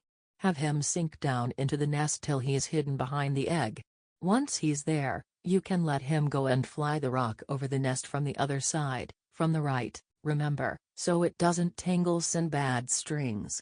Bring it down directly onto the egg, nice and slow, so the magnets in its talons catch hold of the ones in Sinbad's hands. Image. No description. They don't move like that for me.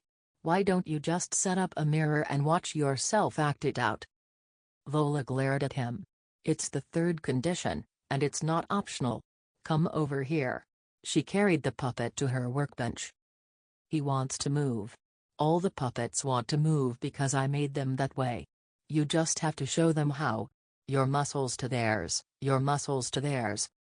She took off Sinbad's cloak. Then, to Peter's shock, she unstrung his wires. She reached for a screwdriver and disassembled the puppet until he was nothing more than a pile of scattered parts. Then she held the screwdriver out. Peter clamped the crotches under his armpits and raised his palms. You watched, didn't you? Page 167. Yes, but I just stopped in for some tools. I'll be back in an hour. You'll have this puppet put together again, and you won't have any more problems after that. She slapped the screwdriver into his hand and left without another word.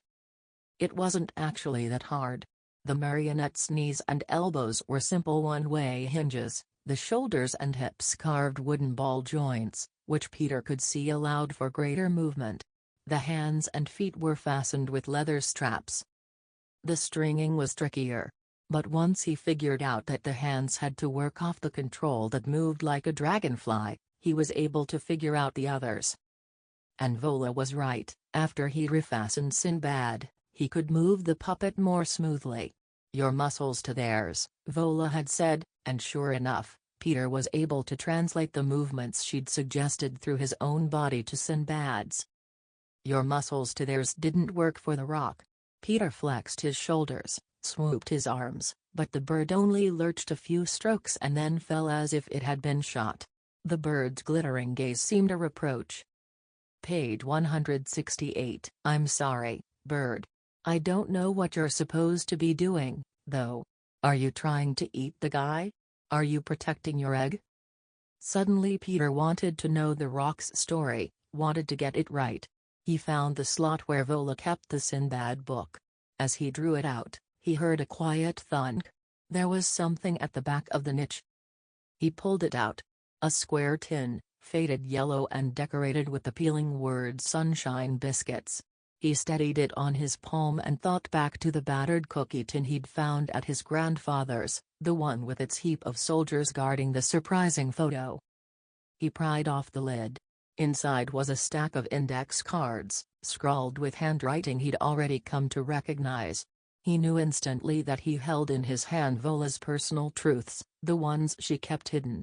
He snapped down the lid, not wanting to invade her privacy. But it was too late. He'd read the top one. "I would have been a good teacher." It wasn't a terrible truth, and it didn't even seem all that personal. Still, he wished he hadn't seen it. He pushed the tin back into the niche and slid the book in after it just as Vola came back in. Page 169, he pointed to the marionettes. "I've got it now. Let's do the scene."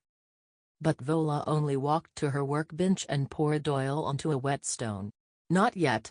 We need a stage first. I'll put something together when I've got some free time." "A stage? You didn't say anything about a stage." "The marionettes don't just swing around in thin air over a couple of hay bales." She turned around and raised a palm to cut off Peter's protest. "Listen, boy, I will see that soldier's story the way it should be seen. You'll have to respect how much that means to me even if you don't understand it. Which you should, by the way. You carrying that charm around, it's the same thing. You're telling that story of your mother's for her. But it will take so long. And there's no hurry, you're going to be here another week anyway." She clumped back to the workbench, sat down hard, and began selecting tools. Discussion over. Peter flung himself onto a stack of hay bales. Another week of this and he'd go crazy. The word struck him. He didn't think of Vola as crazy anymore. He propped himself on his elbows and studied her as she polished her tools, noticing how, page 170, carefully she lifted and cleaned each one. How, when she finished, she laid it precisely in its place. There was a calm purposefulness to her movements that he liked. A predictability. Francois waddled in and yawned. He climbed to a crotch in the rafters above the workbench and started washing himself before a nap. It occurred to Peter that, like Francois, he'd grown comfortable with Vola. Peter craned his head to see what she was making. A handle. She'd brought in a broken hoe, and she was giving it a new handle. A simple thing, and yet it struck him as almost magic. Like his crutches. Before he'd had them, he'd been helpless. Vola had nailed a couple of boards together, and now he could swing over miles of rough country, quick and sure. Magic. He pulled the crutches over and braced them under his arms, feeling the familiar comfort their sturdy strength brought. He swung over to the workbench. "I want to make something. Will you show me?" Vola leaned back to study him hard. After what seemed a full minute, she nodded. "No sense letting your brain go to rot. You know anything at all about working with wood? Carve away from yourself, I know that much." Page 171, that's a start. But that's not what I meant. Vola chose a fresh block from her woodbin and centered it on the workbench. "Who is the master here?" "Excuse me? Who is the boss, Me or the wood? Peter understood that this was a test. He looked at the wood, blank and still, waiting. Then he looked at the neat arcs of gleaming tools, so eager to cut, they seemed to tremble. You're the master. Vola nodded. She selected a spoon-tipped chisel and a mallet, then gave the block the same searching look she'd given him a few minutes ago, as if she were trying to read some secret message below its surface. She tapped the chisel into the fresh wood. It cut with a clean snap, and a curled chip flipped onto the bench. She turned to Peter. And now? Who is the master now? Vola's face told him nothing. But the wood, its missing wedge now a question demanding a response, spoke. The wood is, he said, certain. That's right, Vola agreed. From this moment on, the wood is the master. The carver is servant to the wood. All craftsmen are servants to the craft. Once you decide, page 172, what you want to make, the project is the boss. You know what you want to make? The answer came right away. How do you carve a fox? As soon as the words left his mouth, Peter braced for the answer he figured was coming, about how he should figure it out for himself. But Vola surprised him. Michelangelo was once asked how he'd created one of his statues. He said, I saw the angel in the marble and carved until I set him free. Might be a good way to think about it. Of course, if you're going to try to find the fox in the wood, you'll have to start with some wood. She motioned Peter to follow her to the wood bin. Different woods, different merits. Basswood's easy to carve, holds fine detail, and it's light. I use it for the marionettes' heads. Now, this pine. White ash is good for baseball bats, Peter offered. It's really hard. Vola passed the pine block from one hand to the other in silence for a moment. Speaking of which, she turned to Peter. You really don't own a bat? You love baseball, but don't own a bat? I'm a fielder. So, what? You wait for someone to hit the ball, page 173, then you go get it? That's just reacting. Don't you want to hit, too? That's not how it is. Once I've got the ball, I'm in control. I'm not reacting, I'm making choices. And I hit. The team has bats. You don't know baseball. Maybe I don't know baseball. She tossed the wood back into the bin with a shrug. But I'm starting to know you. And I think you need yourself a bat. Peter turned to the bin. He ran his hand through the blocks of wood while the image of blue glass shattering over white roses swept him. The image he could avoid when he stood at the plate, a team bat in hand, only by aiming his fiercest concentration on the pitcher's moves. If he owned his own bat again, every time he picked it up, he would see that shattered blue glass over those white roses. And it would wreck him. He lifted a honey-colored piece of wood, just the size Pax had been when he'd found him. How about this? He asked, his breathing tight. It's rippled, like fur. Vola looked as if she was biting her lip against more of the bat debate. Butternut, she said finally. Beautiful grain. Soft enough. You study it for a while. We'll carve tomorrow. Page 174, late that night, as he was about to climb into his hammock bone-weary, Peter saw the block of wood he'd propped on the windowsill earlier. He'd barely thought about Pax all day. Guilt swept him. He was becoming foxless, something he hadn't been since he was 7 years old. It had taken a lot longer, a year and 16 days to be exact, he'd figured it out, for a day to go by when he didn't think about his mother.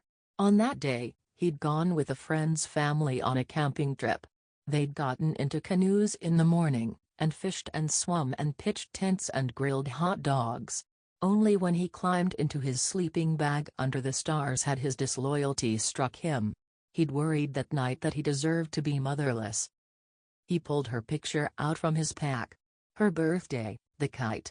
One of the very good memories. The kite hadn't flown, he'd been 6 years old. And really it wasn't anything more than a picture of a dragon taped to some popsicle sticks. Even at that age, he'd known that if his father had been there, somehow the kite's failure would have ruined the afternoon. But he wasn't there, and his mother had just laughed about it, and they'd spread a, page 175, blanket on the hill and made a picnic of peanut brittle and grape juice and made up story after story about that paper dragon who was too wise to go flying off into the air when so many other adventures were waiting for him on the ground. Peter set the photo on the sill beside the block of wood. He closed his eyes. He needed to visit some memories of Pax, too.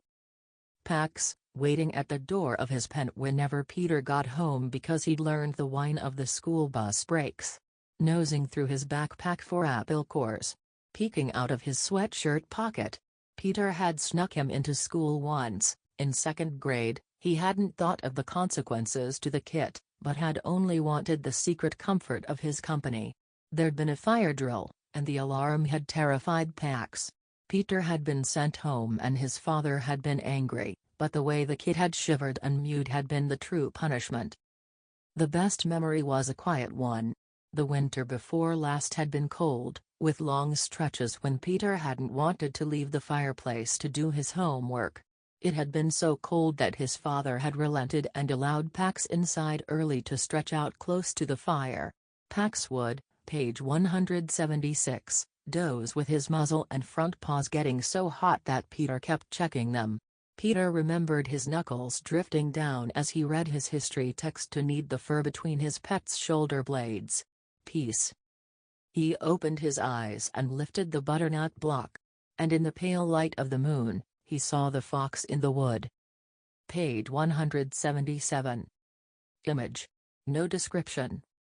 Bristle had started out after Pax, but his long bounds had outpaced hers and he had run hard all through the night, all through the morning. He had not sensed her presence for hours when he reached the river in front of the mill in the afternoon. He slipped silently into a stand of green reeds, downstream from where Gray's body rested. He dipped his head to drink. When his thirst was slaked, he pushed the reeds aside. The field was empty. The vehicles were gone. There was no sign of the humans, but their scents were fresh and even sharper than before. They were nearby, and, page 178, they were anxious. Pax climbed upstream and crossed the river at the narrows, then hurried along the treed ridge to observe the sight from above. New gouges raked across the hillside behind the mill ruins. Like a skulk of foxes taking to its dens, the soldiers had retreated to their trenches, a few still digging, others working on equipment, still others talking together over charts. The vehicles rested behind the walls also. Pax retraced his steps back along the ridge, back across the river, back downstream. Again he slipped into the reeds, and looking up from there, he saw no humans this time either. The dark electric scent hung heavy in the air. The wind eddied, bearing smoke from the west. He'd smelled it twice on his way, but now it was thicker, more dangerous. Closer. Pax could not wait until the safety of night. He dived into the water and swam with only his sleek head above its surface, climbed the bank, and shook the water from his fur.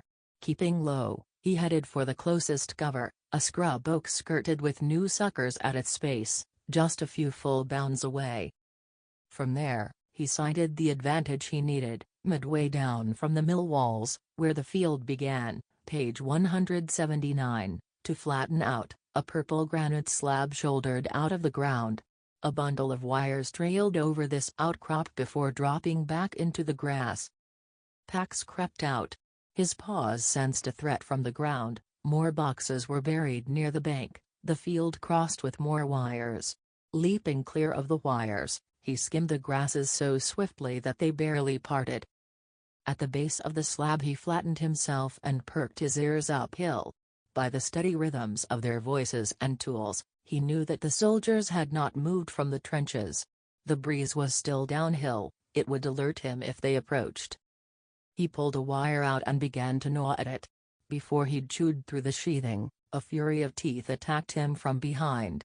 He hit the rock hard, the wind knocked out of him. He rolled to his feet and saw Bristle leap over him to the crest of the slab. From that height, she held the advantage. The crows say warsick humans are nearing. This exploding earth, these death wires, leave this for them to find. Pax was larger than Bristle, but he was no match for her determination. Every time he attempted to reclaim his position at the wire, her snapping jaws held him away. Page 180, he circled the outcrop, climbing closer to the mill than he liked, to come at her from above. But before he could pounce, a movement down at the river caught his eye. Bristle noted his alarm but kept her gaze locked on Pax. The humans have arrived? Pax sensed an eager thrill below the question. No. Another fox, I think. Bristle refused to be distracted. No fox from our valley would venture past the territory boundary. Pax rose on his haunches for a clearer view. He saw it again, a narrow copper wedge, tipped with white, that rose and disappeared, running beside the riverbank along exactly the path he had taken earlier, the same path Bristle must have tracked to find him. At the reeds, another red flash. A small fox splashed into the water. And Pax recognized him. He shrieked a warning. Bristle turned to look then. Runt struggled out of the water beside the scrub oak. Instantly Bristle sprang up, seeming to double in size. In a single leap she cleared the ledge and then flew down the slope. No, back. Home. Back. She flashed through the, page 181, grasses. The panic in her voice only seemed to spur Runt on. He rose again to get her position and then loped in joyful bounds toward her. Pax pounced on the wire, but he was too late. Just as he stripped off its sheathing, a dark odor of lightning blew through the earth. A jolt of current shattered one of his back teeth. It seared his bottom lip, scorched his throat, and sizzled down his spine. And then a swath of lower field exploded into the sky. Pax was knocked off the ledge, and when he hit solid ground again, tangled in uprooted shrubbery, the broken world went silent. His skull rang in the silence, and he watched shock-still as the storm of hot dirt and rocks and branches and weeds rained down upon him and then wasted itself to a veil of grit. He staggered to his feet and sucked the burned air into his flattened lungs until his head cleared. Then he rose on his haunches to sniff for Runt and Bristle. He tried for them in all directions, but his nose was useless, the fine-scenting nerves numbed by ash and soot. He barked for them, but the ringing in his ears was still the only sound he heard. Pax worked his way out of the pile of brush and shook, page 182, off the debris. Soldiers streamed down the hill across the smoking patch of field and then plunged into the river. When they had passed, he followed. Each movement sent aftershocks through his bones. Where he had last seen them, he called again for Runt and Bristle.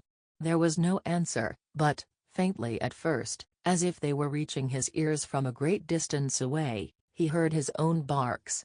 And then the sound of the wind, and the snapping of seared weed stalks as he crashed through them, and the rough shouts of the war-sick men as they returned to the trenches. And from the trees, a murder of crows, cawing their displeasure at the ruined world. Pax could hear again. For an hour he paced the field, calling for the missing foxes. Dusk fell before he finally heard it, Bristle's weak answering yelp. He followed the call to the river's edge. There, the scrub oak was lying splintered and smoking over the bank, its blackened branches in the water. Pax found Bristle tucked into the earthy ball of its roots. Her head was up and her eyes were alert, although her muzzle was matted with blood. The fur of her beautiful brush was burned to a black crust. Pax nosed her face. The blood on her cheeks was not hers. Page 183, she dropped her head. Curled beneath her was the still body of Runt. Pax dipped his head to the little fox's chest. It rose and fell in ragged hitches, and Pax was relieved. But then Bristle shifted and he saw, where Runt's hind leg should have been, where the neat black-furred leg and the quick white paw should have been, there was only a shredded red mess on the blood-soaked leaves.